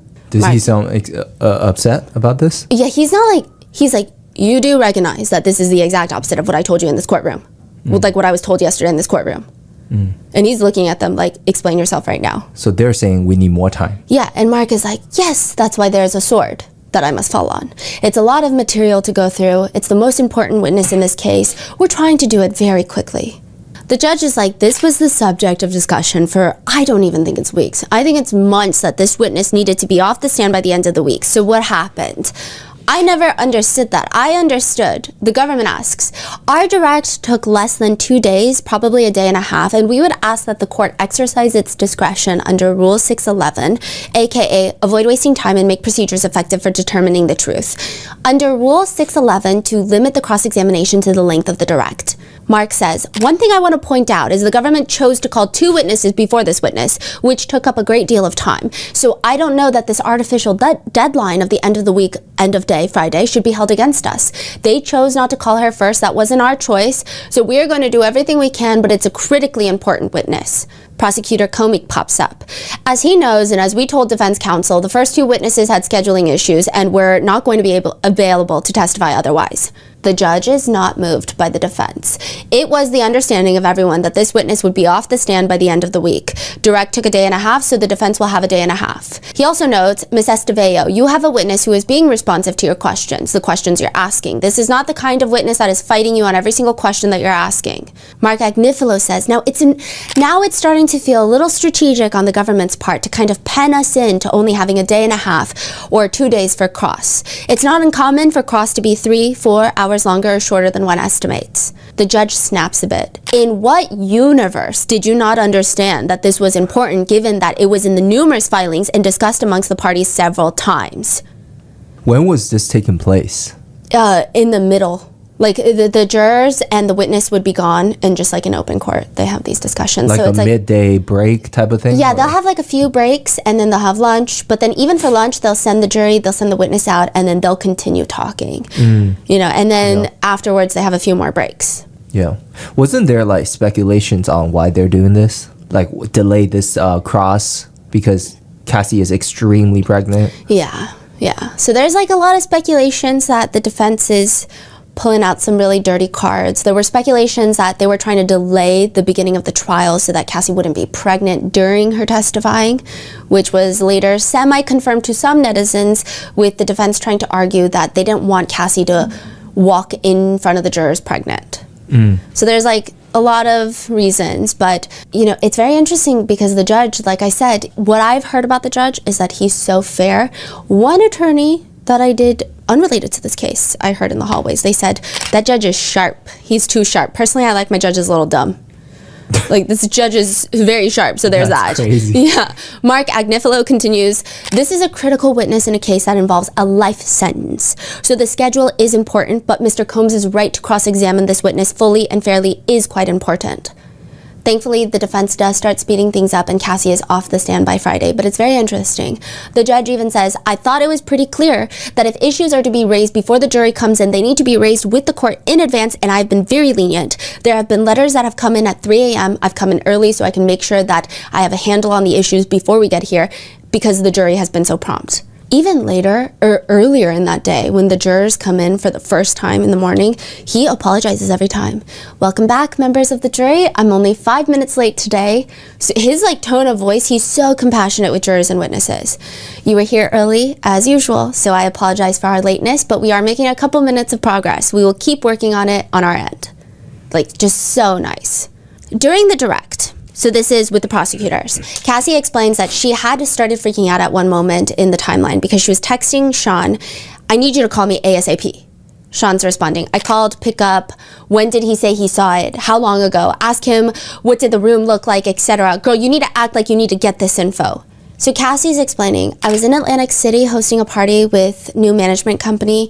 While we were out, somebody that I was working with mentioned that they had seen a sexually explicit video of me, and immediately my thoughts went to a freak-off video, so I reached out to Sean. Combs is texting her, you gotta tell him this is your life and this is serious. Ask him, who kid, bring it up. So that's a DJ. Did he say, hey, look, I got this video with Cassie? The natural question Sujin would have asked is, how did he get the footage and what is he planning on doing with it? You gotta tell him this is your life and this is serious. Wait, so Cassie called Sean saying that, hey, somebody mentioned a tape. Yes. Sean was like, call him, ask him, this is my life, do something right now. But he's saying, you tell him this is your life. You got to do something about this. But he's putting pressure on her for sure. Now, Estevao brings that moment back up. You said on your direct that you had learned from Sujin that there was potentially a recording of you out there, right? Who's Sujin? Is part of the new management company. Oh, okay. I think, yeah. And you were concerned about it because you thought it may have been one of the freak-off videos. Correct. And you at some point were with Sujin and you asked him about the video, right? Yes. And you suggested on your direct that Mr. Combs was encouraging you to get to the bottom of it with Sujin, correct? Yes. Which later it's revealed that Cassie even asked Sean if they should take Sujin hostage. They play an audio clip, a recording that Cassie took herself. A lot of people were shocked by the audio clip. I think in the courtroom there was definitely a heavier impact because, when you're sitting there all day just listening and then you see some random bubbles of text messages here and there and it's 7 hours in and then all of a sudden you hear an audio clip, it's going to be a lot more memorable. It's going to feel a lot heavier of an emphasis because it's whoa, what's happening right now? But can you set the scene for us in terms of what's going on in this audio recording? Where are you? I believe we're in Atlantic City. I just hosted a set of parties the night before. And you reviewed this audio recording this morning before taking the stand. I did, yes. In the recording, you hear Sujin asking Cassie to come to one of his events. He offers to pay her. Cassie says, you don't have to pay me for me to come. What I need to talk to you about is the video of me. Sujin reveals that he has it. And Cassie sounds genuinely heartbroken. She says, you have it? Why wouldn't you show me? And then she's like, I would have shown you if I had a video of you. Wait, what do you mean you have it? To me it sounds like he's either drunk or high. He's not cooperating. He's just ha ha ha. Honestly, it was frustrating to hear because it's like, and she sounds like she's getting progressively more anxious. She sounds heartbroken. Like, what do you mean you have it? And then now you're not showing me? And then he's just like, haha, yeah, because I never want to see it again. And she's like, no, you have to show me. And he's like, no. Later, she expresses, no, I will kill you. I will cut you. I will bury you in the fucking dirt. I will kill you. And he will kill you again. And I'm going to kill you because you're fucking with me in my life right now. I'm going to fuck you. And I'm going to kill you. And it's not going to be me. There's not going to be blood on my hands. It was not, I see some people describing it as menacing in a tone that we've never heard Cassie before. I don't necessarily think so. It was not like this dark, sinister, hey, look at me, I'm gonna fucking kill you. Like, the thing is that it's not like she's trying to kill him for, like, she's saying that, hey, give me, like, he has this material of hers, like blackmail material. No, but he won't, it's not even that he won't give it to her. It's like she's talking to a wall. Like, they're not communicating. Like, he's like, I have it, nah, blah, blah, blah. Like, it's like, imagine you're talking to someone, the world is about to blow up, and they're like, hi. And she's just like, I'm gonna fucking kill you. Like, I'm gonna kill you, I'm gonna bury you. That's her tone. That's the tone that she uses. Yeah. A lot of people went online to describe it as menacing, as a voice we've never heard before. I think it was shocking in the moment. There was impact. I just felt it was a very desperate response considering the circumstances. I think it was one of those moments where it's like, okay, God forbid a woman try to protect herself from having explicit videos of her circulating. Like, it just was kind of like, wait, what do you want women to do? You just want us to like lay down and get shot and take it? I'm so very confused. Nicely, politely ask, can you please show me this video, please? Could I pretty please have it? And if you don't say yes, I'll just go back and cry in the corner. Like, it was just weird. I don't think anything she said was particularly vile or scary. Like, she didn't, honestly, but also, she didn't like, even sound scary. Context and like situational awareness. Like, if people were in that situation, I think people would have said bigger things, worse things. Yeah. But they try to use this to ask Cassie and try to establish the idea that Combs also didn't want the freak off videos leaked as much as Cassie did. Have you ever witnessed Mr. Combs expressing concern about these videos being released? Yes. And Mr. Combs always supported you in not wanting these videos to come out and prevented these videos from coming out. Yes. But this is the part where they confirm there was an escort that you met named Mr. Jonathan Odie a few times, right? Yeah. Do you know who I'm referring to? Yeah. At some point you understood that he'd taken a secret video of you and Mr. Combs that he had at a freak off, right? I thought he did, yeah. When you found out about that, you spent some amount of time, several months, trying to make sure that it went away, right? I did not. Mr. Combs did. Yeah. You understood that Mr. Combs spent a great deal of time and money to make sure that video went away, right? I didn't know any of the details. Were you aware that he spent a significant amount of money to make sure that that video did not get released? Because remember, there is an agreement circulating that Jonathan Odie received $5 million in exchange for signing an NDA. Cassie says, no. So she was not aware. And you were very concerned about the situation with Mr. Odie, right? Yeah. He seemed like a volatile personality, right? I don't know about volatile, I just didn't trust it. He was threatening to release a sex video of you, right? I don't know that he actually did that. I'm sorry. You don't know if he threatened to release the video? I don't remember. You just remember learning that he had a video. I was in the room with him and I saw the phone up, and so I told Sean about it right after. Mr. Combs is a celebrity, as we've already established, right? Yes. And these would have been embarrassing to him and had they been released, right? Yes. In another text message, the defense shows Cassie texting Combs, "You're whack for lying to me about bitches coming to the house. I tried to just leave it, but you're fucking with me now. You aren't here, and all you've done is stress my nerves. You're really bringing up Sujin. You're crazy. He's a grown man. I was trying to keep it cool. He hit me when I got home that he fell asleep. I don't know what you want to do anymore. I want to do whatever I can, but you just keep putting me down. I'm over here dealing with this on my own. I really hope you didn't get drunk and embarrass me, but I'm sure you did. Always great to hear bitches telling me shit I don't want to hear or know." So Cassie sent this text message to Sean Combs a few days after the Sujit incident. Again, I'm not really sure why the defense brought it up, because I'm like, if anything, it just showed Cassie saying, like, I'm dealing with this all on my own, adding to probably her feelings of desperation, adding to the fact that, yeah, she did with words threaten to kill someone, but It means situational awareness, having some context. This text message just kind of bolsters. Yeah, and again, like the attorney was saying that it would be embarrassing for Sean Combs to have this video out. Meanwhile, he didn't do anything about this. He's like partying. Yeah, versus Cassie is the one like desperately trying to do something about it. Right? Yeah. So I'm not entirely, like, I think there was a point they were trying to make, but clearly it didn't get made well enough. I'm sure they asked a few questions afterwards about that text message, but like the point did not point. One text message thread from June 2017 reads, from Cassie to Combs. The game starts at 10 p.m. No texting after this. Create a character that you will be that is nothing like who you really are, and so will I. Different name, different occupation, different style of dress, different background story. We cannot break character until 8 a.m. When you see me, I am no one you have ever met before. I'm not Cassie, and you're not Sean, Puff, Diddy, Mr. C, etc. LOL. Example, pilot, doctor, author, professor, or whatever you decide. We do not know each other. Then it goes on with this game. So the whole purpose of this game, Cassie explains, is that she just wanted to rekindle the romance. I think the defense is trying to establish, they're trying to say that maybe this is her proposing something else to rekindle their relationship, and it seems like they're trying to connect it with freak-offs, as like they're a very experimental couple, is I think the vibe that they're trying to set.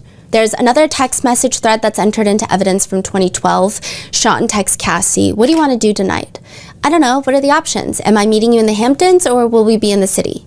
In city, whatever your heart desires. Well, I get in kind of late. We can just go to bed, you'll probably be tired. I doubt that, I'm gonna sleep on the plane, LOL. So what do you want to do, woman? And no, I'm not asking you to FO, I want to know what you want to do. Get something to eat, smoke, take a walk. He says that there's a party tonight, I'm horny as fuck also, but the way, and please sleep on the plane, smiley face, and it looks like I have off tomorrow and I need some Valium, which there's a pack in my top drawer. She doesn't respond, he texts hello.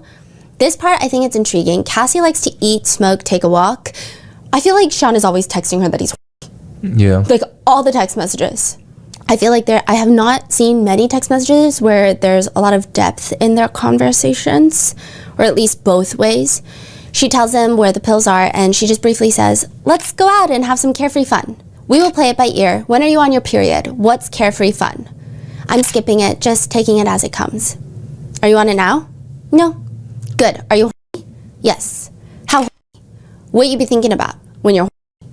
Cassie responds, I think about the way you're on top of me and the way you look at me and talk to me like that. I love looking up at you and hearing you moan. He responds, you like it when I moan. I'm a moan more for you, just for you. I love it, LOL, that's what I really think about. I love the way you talk to me when you're on top. She does not mention, I love jumping into a gallon of baby oil in hotel rooms with strangers. She mentions her relationship with Mr. Combs, which she, again, said in the direct. One of my favorite times is when we FO'd and then we made love after. I also liked it when we made love before and then, it was just in the next room. Then he came in and I blindfolded you. She responds, yeah, I liked those times. I love it when we make love after. The last time was so good. I get the point that the defense is trying to make, but also I don't get the point that the defense is trying to make with these specific text messages. He even texts Cassie, so what do you want to do, woman? I'm not asking you to FO. Again, it sounds like he knows that anytime he asks, maybe she has like a, I don't really want to type of reaction. Yeah. Mm-hmm. But the defense focuses on skipping the period. You tell him that you're skipping your period, right? Yes. And you're telling him that so you can plan a freak off, right? I don't know exactly what I was thinking then, but probably, yeah. Later messages show Sean asking Cassie, I want you to tell me a new fantasy of how you want it next time. Would Dave turn you on? I don't know, I haven't even had time to think about it. I've been trying to think about you with a girl to get into that, and I think I'm starting to fantasize about that. Which, again, I think they're trying to prove that she's very promiscuous and loves these fantasies, but it was just kind of depressing. Like, she's saying, I'm trying to get into that. I think I'm starting to fantasize about that. In another thread that was entered in as a defense exhibit, so the defense is like, yeah, this one. Cassie texts Combs, how's the party? I'm horny and bored. I tip the cleaning ladies, hope you don't mind. Hello? I need your D. Dying. I feel like I'm trapped. Esteve asks her. This was after a freak off. And when we go to the next page at the bottom, you say, I love you, had so much fun with you, I'm so happy, thank you. In another message from Much, how do you respond? LOL, me too. Well, I want to have fun with you. That's you telling Mr. Combs that you want to have a freak off right now, correct? That is me agreeing to it in the first message, and the second one is me establishing I want to have fun with him. Mr. Combs texts you, let me know if you want to have a light night. Jules is available, FYI. Jules is an escort. If not into that, no problem. We can just do our own thing, me and you. Just want to know for hotel purposes. Love you. Cassie responds, love you, which I guess the point that Estevao is trying to make here is that Cassie had a choice to the freak-offs because she asks her. By him saying Jules is available, that suggests to you that he wants to have a freak-off, correct? Correct. And he says, if you're not into that, no problem. That's what it says, yeah. And that was an invitation for you to respond yes or no, right? Isipki fun. Do I have your permission to set up? Cassie responds, yeah, but I'm ovulating. This part, it feels like, I don't know, some netizens felt like it kind of proves Cassie is always trying to avoid freak-offs. He responds to her ovulation comment with, that's good, we'll be extra careful and anyone else. If you're not super horny, WTF. Of course I am. Then in another message, Combs says, same f***ing page, let's get some outfits, shoes, go to sex club, maybe a sex club with your wig. Cassie responds, okay, not sure, please let me stop. Surprise package coming out of state. Just let me know if I'm headed in the wrong direction so I can cancel. She responds, I told you I was getting my lashes and brows done at 8. I just finished. Cool, read and answer my text. The defense opening statement, Tenny Garagos brings up that Combs did indeed have a bad temper that was, quote, when he drank or did the wrong drugs, he got violent. AKA he's violent because mainly of the amount of substance abuse. She continues, Combs' violent outbursts, often fueled by alcohol, jealousy, and drugs, might have warranted domestic violence charges, but not sex trafficking and racketeering counts. With Estevao repeating questions and circling back and bringing more questions about drugs, you would say that he was an addict, right? What substances was he addicted to? To which, yes, I think Cassie's attorney should have and did prep Cassie on how to respond to the questions in the honest way, but that's okay. When Mr. Combs was using more drugs, was his mood worse? I can't specify, there was a lot of drug use. You witnessed a lot of drug use by Mr. Combs, right? We both participated, yes. You said before that you witnessed him withdraw from opioids, right? Based on those experiences, how did his mood change during the withdrawal?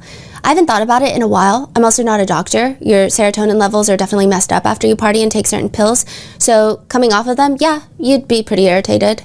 And part of the appeal of freak-offs was going to be doing drugs, right? Part of it at the time, there are different reasons for me. The freak-offs were also a time to do drugs in a safe, confined space in a hotel room, right?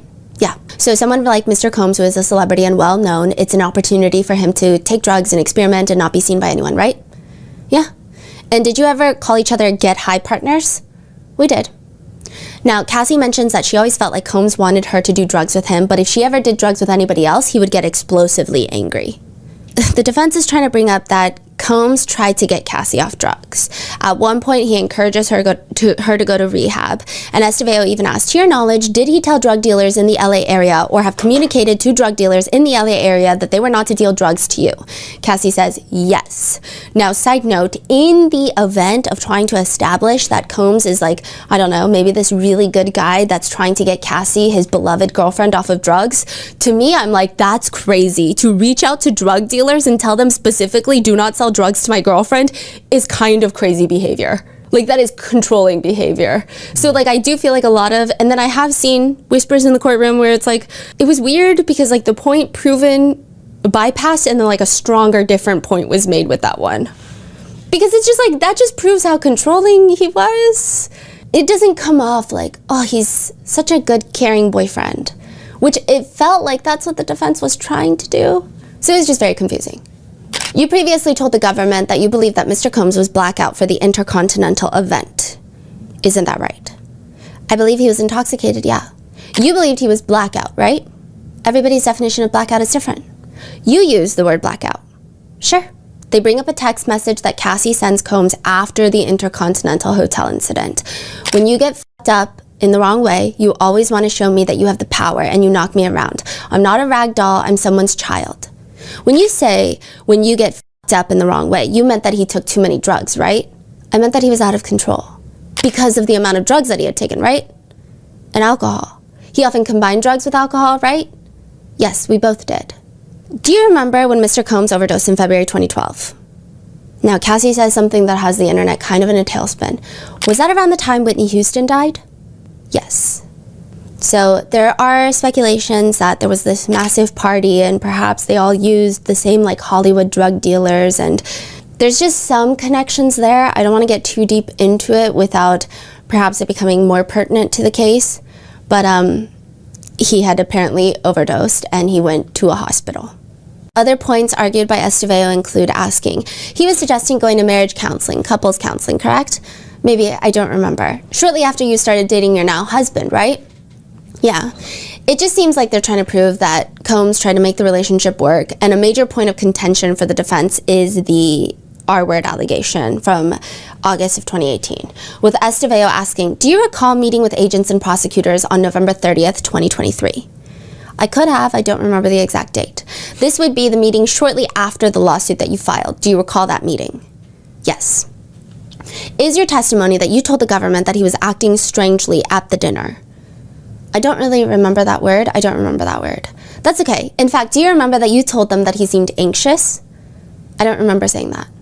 They pull up the original government report that we do not get to see, but Estevao says, does this refresh your recollection as to whether or not you told the government agents that Mr. Combs was acting anxious and strangely that evening? It does, sort of.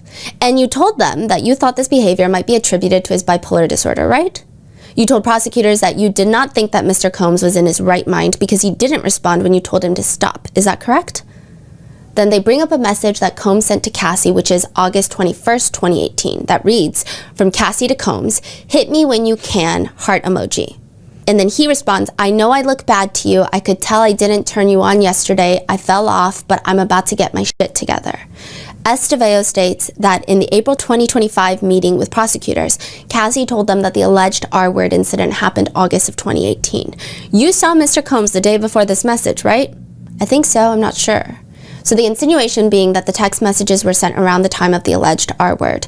They bring up other texts from September 12th, 2018, where Cassie texts him, landed safe, how's yoga treating you? I'm assuming now it's safe to date, let me know. Good morning, I'm confused. Safe to date? What are you talking about? Side note, it's revealed that he was having a romantic relationship with his yoga partner, allegedly, and he texts Cassie back, break up with me again. This is Sean to Cassie. I need you to love me, I need to love you. I do love you. I would just prefer not being one of your girlfriends anymore. I need to hold you. Let's get up tomorrow night. I'll do studio from like 6:30 until 9:30. Can I hold you, or are you just gonna break up with me some more? We already did that. Is that a yes? Can I hold you? We can embrace, LOL. LOL, good to know that you still have a sense of humor. I can't wait to see you, Cassie. I can't wait to see you too. Yay. I wasn't trying to upset you. I promise I'm not being mean. I'm embracing my sanity. People have access, and just showing up to the house really has me fucked up. Had me fucked up. We don't even have to talk about it. That's just not what I need right now. Right? If I can't know where you live, that's too far for me. If you want to be away from me like that, we don't have to deal with each other on any level. I'm about to kiss the evidence screen. So this is clearly a very important moment. And you said you were really looking forward to that hug. But okay, right? Right. And you wanted to hug him at that point, right? Yep. So the defense argues that September 27, 2018, Cassie sees Combs, and we don't know what they showed to refresh Cassie's recollection, but Estevao says, and when you saw him that night, did you have sexual activity with him? I did. So Cassie did mention during her direct that she was R-worded August, and then she did have another encounter with him where she did consent. And that night when you were having intercourse with him, did you receive a FaceTime call? I did. And did you answer that call? No. Did you recognize the caller ID to be your now husband? So at this point, she and Alex Fine were dating. I did. And Mr. Combs noticed this call, right? Yep. And he noticed the name that was, or the alias that was popping up on your phone, right? Yep. And this was in the middle of your evening with Mr. Combs, correct? During which you were having intercourse, right? Yeah. Was it actually in the middle of intercourse that you received this call? We were together. I don't know if it was actually in the middle of intercourse that I received the call.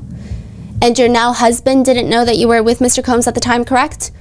I don't know what he knew at that point. I don't know. You were seeing him at the time, right? Yes.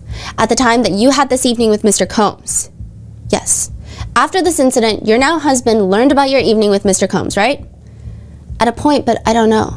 You didn't answer his FaceTime call that evening, right? I did not. Did he find out after that evening that you didn't answer his FaceTime call because you were with Mr. Combs?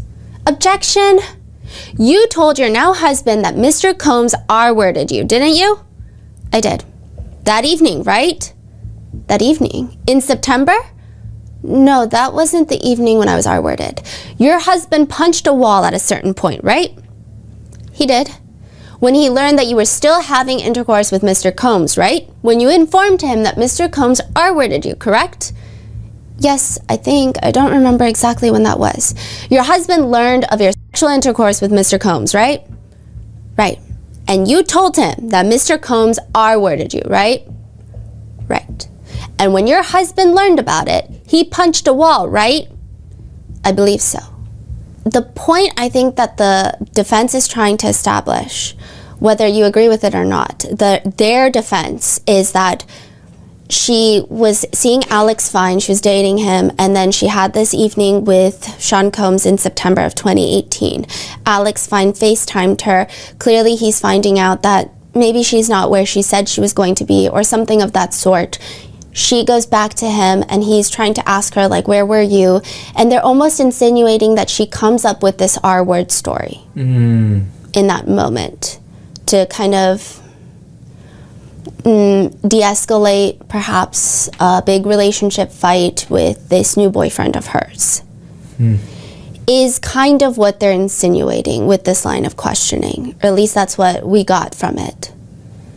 Estevao brings up other text messages from October 5th, 2018, so now this is 2 months after the alleged R-word. Combs texts, "I'ma just fall back. You call me when you need me." Cassie responds, "To be honest, I'm not sure how to even handle things to get my life to a comfortable place. I know that you don't want to hurt me anymore. I miss you. I feel so lost without you. I'm heartbroken. I don't trust anymore. I'm sad." You don't see him for a number of weeks, correct? A month after this is November 15th, 2018. Kim Porter passes away unexpectedly. Isn't that right? Yes, it is. And you went to a memorial service for Miss Porter, correct? Another message is entered into evidence sent from Cassie to Combs on November 19th, 2018, after Kim Porter's memorial service. "I didn't just leave you, I said goodbye a few times. I want to be there for you, but needed to get to Grandma. My flight was delayed, so I'm taking off now. I need to be real with you. I know how crazy and painful this all is. And you want my support, but you've compared me to Gina the other day and the babysitter, whom he's allegedly sleeping with at the time. And there's last night, and you posted that Kim was your soulmate. What was the 11 years all about? 11 consistent years. I know you're going through a lot, but that hurt my feelings. I love you, but I'm going to my family right now. I'll probably make it Saturday with my dad. I'll hit KK, Christina Coram, the chief of staff. Hit me if you need me. Love you." So Estevao and what they've been arguing since the defense opening statement is that Cassie did not leave Sean Combs because she realized that he was abusive and that he R-worded her. They're trying to argue that her final straw in leaving was that he called Kim Porter his soulmate online. He let you go, right? You never saw him again after that, right? "I didn't see him again. I don't know about letting me go. That's different." "You never saw him again." "Yeah." "And you got married?" "I did. To the love of your life." "Correct. And over the years, has Mr. Combs reached out to you?" "Yes." So they start reading text messages from Combs to Cassie, checking on you, seeing how you're doing, hope you're well. Sending you love and light, hope you're well. "Congratulations, Cass, I'm truly happy for you. You're going to make a beautiful mother, God bless." This one, Cassie does respond, "Thank you, God bless." Sending you love and light, hope all is well. I had a dream about you last night, shaking my head. What a difference a year makes. Really happy for you. Have a blessed day, just sending love. Later, he sends another one. "Congratulations, I'm really happy for you. I know you're so happy. You deserve it. Love." Then March 2020, he texts, "Miss my best friend. Hope you are well. Frankie is so beautiful. Love." "Miss you too, and thank you. Hope you're taking care of yourself and the family as well." Thank you so much for responding. It really means a lot, more than you know. I'm so happy for you. The kids are good. Mom is good. I hope your family is well also. I miss you guys. Sending you nothing but love and light always. Please know I'm always here if you need me. Cassie responds, "I've been reflecting a lot, like a lot. The turns of life are so crazy, but I'm happy everyone is good. Please send my love to them, and if I can express anything, take care of you. I'm trying, just had another operation. This is going to be my last, LOL." Not entirely sure what that is referring to. "It has definitely been rough without your friendship. I pray for a day that I can sit down with you and let you know all the things I've reflected on. You were there for me throughout everything. You were my ride or die. I've got nothing but love for you always.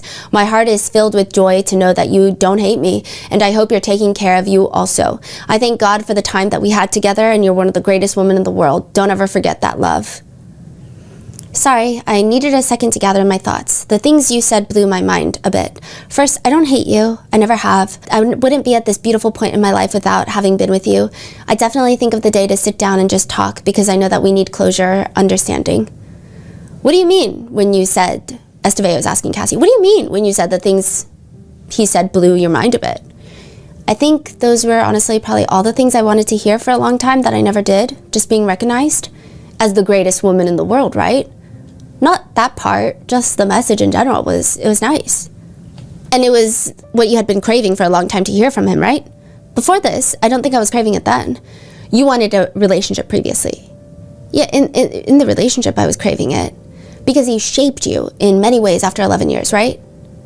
Yeah, that's fair. Can you go to the bottom message, please? Mr. Combs says, tears of joy. I don't even know what to say, but I'll always love you, and one day I hope you can forgive me. I pray for the day we can have closure, but most important, talk. We're honestly lucky to be alive. We went hard. God was really watching over us. You deserve the world. I'm happy you found someone that loves you the way you deserve to be loved and respected. Please let me know when is a good time to get together, and I'll make myself available. Tell moms and pops I said hi. Please know I send this message with all respect for your marriage. Be well and never forget who you are. Love. She responds, we are honestly lucky to be alive. The defense tries to point out the timeline of the lawsuit. They state that it was filed November 2023, the month before Cassie and her husband, her parents' house as modest compared to the mansion seen in the government exhibits, which is like a crazy statement. I assume that her parents' house is modest, but like I think she really just wanted her to confirm it's modest.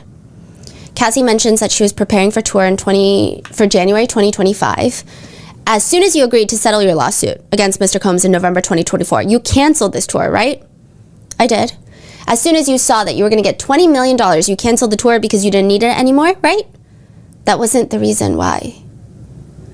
There is this one part that I do think, I would imagine if I were on the jury, which I'm not, obviously, but if I were on the jury, this probably would have alienated me from the defense.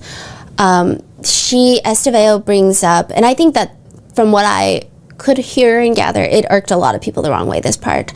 Estevao says, your lawsuit in November 2023 that you testified about on direct, was that the first time that the term freak off ever became public, right? As far as you know? So far as I know, right? Besides the participants, I guess. From your perspective, what happened to Mr. Combs' career after your lawsuit? Objection, Your Honor. Overruled. From your perspective, what happened to Mr. Combs' career after your lawsuit? That's a lot. Fair to say that his career was ruined based on your understanding when your lawsuit was publicized in November 2023. You understood that his career was ruined at that point, right? I could understand that, yeah. I guess it's like, regardless of the charges that Combs is facing right now, I think that hotel video alone, I don't know if people really care for his career. Like, no one cares for the longevity of his career after seeing the hotel video footage. Now, obviously, we cannot make judgment on the charges that he's on trial for right now. However, just that, people are like, why does Cassie need to care about his career after that hotel video? That hotel video alone should probably end someone's career.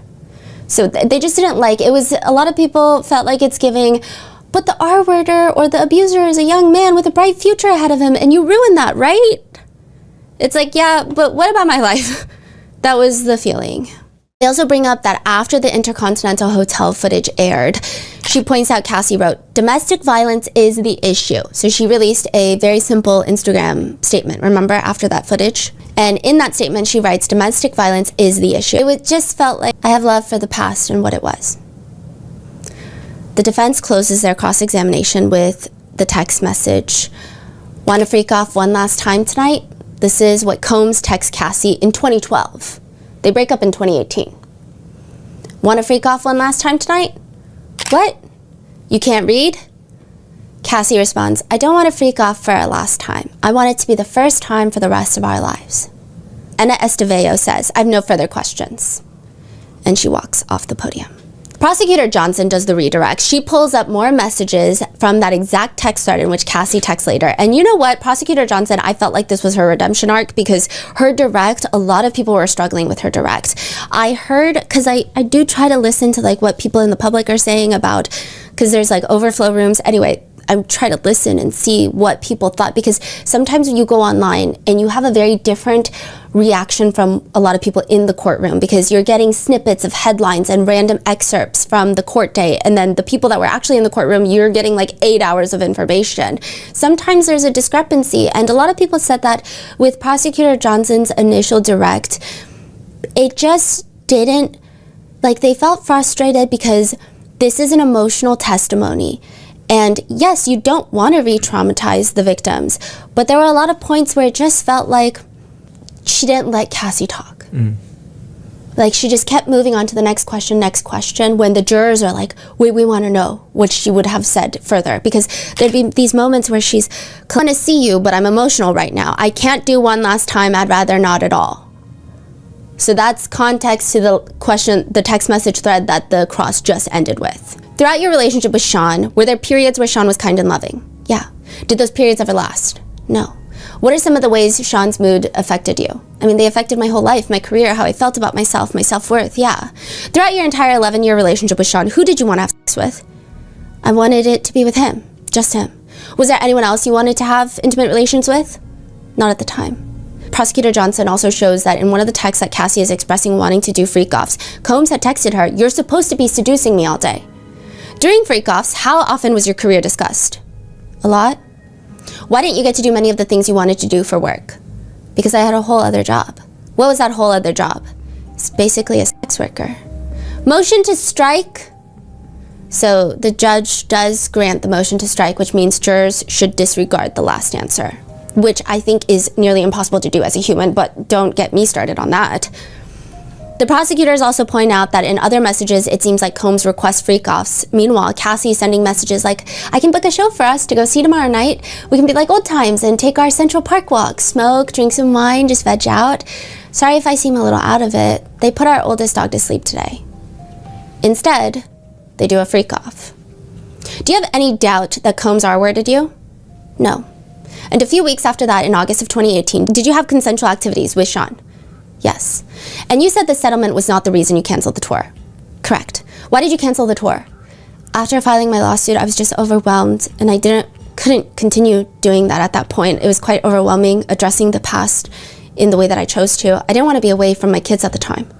Do you plan to file any more lawsuits? No. Do you expect to get any money out of testifying at this trial? No. How much money did Sean pay you to settle the lawsuit? $20 million. Would you give that money back if that meant you never had to have freak-offs? She starts, this is probably the most emotional part of her testimony. I'd give that money back if it means I never had to do freak-offs. If I never had to have freak-offs, I would have agency and autonomy, and I wouldn't have to work so hard to get it back. And this is, like, my researchers and I saw the same thing. A member of the defense team looks over at another member of the defense team and basically rolls their eyes. And I'm like, I get it. You don't think that that happened. You think that she consented, but it was kind of sad to see. It was just like, really, wow, what is happening right now? Combs is frozen as a statue. Do you remember when defense counsel asked you yesterday if freak-offs were a special time that you cherished? Yeah. How would you describe the experience of an escort urinating in your mouth while you were on the floor? Objection. Sustained. So they gotta move on. How many times did Sean insist you have a freak-off when you still had a UTI? All the time, frequently. And did Sean beat you during freak-offs? Yes. Once or more than once? More than once. How did you feel during the freak-offs when Sean beat you? Worthless. Just like dirt. Like I didn't matter to him. Like I was nothing. Like absolutely nothing. What concerns did you have, if any, about saying no to freak-offs? I was worried for my safety, I was worried for my career, but I was also in love with him, so I worried that he wouldn't want to be with me anymore. No further questions at this time. Esteveo is back on the podium, and she proceeds to go through and readdress a lot of the things, but nothing new is said until she asks, you stated on the redirect that you did not have any additional lawsuits other than your suit against Mr. Combs, right? Right. You have recently received a settlement from the Intercontinental Hotel, didn't you? No. So at this point, I was kind of confused of like, oh, maybe Esteveo got incorrect information, right? You did not? I haven't received a settlement from the Intercontinental. Did you make a demand on the Intercontinental? I did. Did you receive anything in response to that demand? No, I haven't. Do you anticipate receiving some settlement in that case of matter? I do. How much do you expect to receive? I don't know the exact number. Can you provide an estimate? I think it would be 10 million, maybe? And you reached the end of the settlement discussions with the Intercontinental? I have. So you expect to receive 10 million from the Intercontinental, yes. Then Esteveo has Cassie read the same message from earlier. This is going to be the last thing I ask you to read, which is her saying, I need to gather my thoughts. This is after the breakup. The things you said blew my mind a bit. First, I don't hate you. I never have. I wouldn't be at this beautiful... But the way that it was brought up made it feel like that in that moment. I do think that some of these big numbers also don't sit well with the jurors. It's just what I've noticed. You know, this is a very large amount of life-changing money. Do we think she should sue for more? Probably a good chunk of us probably think, yeah, she should sue for a lot more, right? A lot of people were upset with the prosecutors about this because why did they not address it in the direct? So you're saying like when the question was dropped, the jurors had a like energy shift or had a the whole reaction. Courtroom. Everyone like Public, press, everyone. It was like a, oh. Got it. Oh. But then it's like afterwards you get out and you're like, oh, yeah, duh, right? But in that moment it was like, Yeah. So like it almost like this should have been brought up way earlier. yes, okay, so that's why a lot of people are upset. It's not the fact that she sued them and got $10 million. It's the fact that it was revealed by the defense attorneys in the recross. If Prosecutor Johnson had brought it up in the direct and Cassie had time to explain, it's so easy for people to connect the dots of like, oh yeah, duh, we saw that footage. That was crazy. Yeah. But instead, the defense brought it up. Yeah. They took everybody off guard. They took Cassie off guard, and it made it seem like a dirty secret, even though technically it probably is not. In the redirect, Johnson just asks if she has any more pending lawsuits and or if she's expecting any financial benefit depending on the outcome of the trial. Those are all answered no. Estevao just has one last question for her recross, and it's, you just reached the settlement with the Intercontinental last week, right? I don't know if it was last week, but in the past month. Before your testimony today, right? Yeah. Estevao grabs her binder, and she says, thank you. And she walks off the podium, and she looks very upset. After that, the witnesses, just as someone who probably resonates with a juror, because I'm not an attorney, it just felt like a lot of yapping, but nothing was being said. And like the fact that you have Cassie on the stand to be re-traumatized through all of this, it's like, it felt lengthy for no reason, and yet we didn't even address the Intercontinental. We didn't address a lot of these things that if she had been given the time to explain her side of the story, it probably would have been good. And a lot of people think that's why the internet is having the reaction it's having, because certain things she was not able to address in her direct at all. Outside the federal courthouse, Doug Wichter, the attorney for Cassie and Alex Fine, give a statement. Cassie and her husband's statement. Cassie says through her attorney, "This week has been incredibly challenging yet profoundly empowering and healing for me. I hope that my testimony has provided strength and a voice to fellow survivors, encouraging others who have faced similar struggles to speak out and begin their healing process. For me, as I continue to heal, I find that I can recall more, and with each memory, I am reminded that I will never forget. I wish to extend my thanks to my family and advocates for their steadfast support, and I'm thankful for the kindness and encouragement I've received. I'm relieved to close this chapter of my life as I shift my focus to the conclusion of my pregnancy. I kindly request privacy for myself and my growing family." Cassie's husband, Alex, also made a statement through their attorney. "Over the past 5 days, the world has gotten to witness the strength and bravery of my wife freeing herself of her past. There has been speculation online surrounding how it must feel for me to sit there and listen to my wife's testimony. I have felt so many things sitting there. I have felt tremendous pride and overwhelming love for Cass. I felt profound anger that she has been subjected to sitting in front of a person who tried to break her. So to him and all of those who helped him along the way, please know this: you did not. You did not break her spirit, nor her smile that lights up every room. You did not break the soul of a mother who gives the best hugs and plays the silliest games with our little girls. You did not break the woman who has made me a better man. I did not save Cassie, as some have said. To say that is an insult to the years of painful work that my wife has done to save herself. Cassie saved Cassie. She alone broke free from abuse, coercion, violence, and threats. She did the work of fighting the demons that only a demon himself could have done to her. All I have done is love her as she has loved me. Her life is now surrounded by love, laughter, and our family. This horrific chapter is forever put behind us, and we will not be making additional statements. We appreciate all the love and support we have received, and we ask that you respect our privacy as we welcome our son into a world that about some of the abuse that she saw Cassie go through. They bring in Cassie's mother. And we have a pretty good inkling of like another thing that the defense is probably going to try to bring in because of a line of questioning during the cross. But that is where I leave you with today's episode. What are your thoughts? Let me know in the comments, and I will see you in the next one.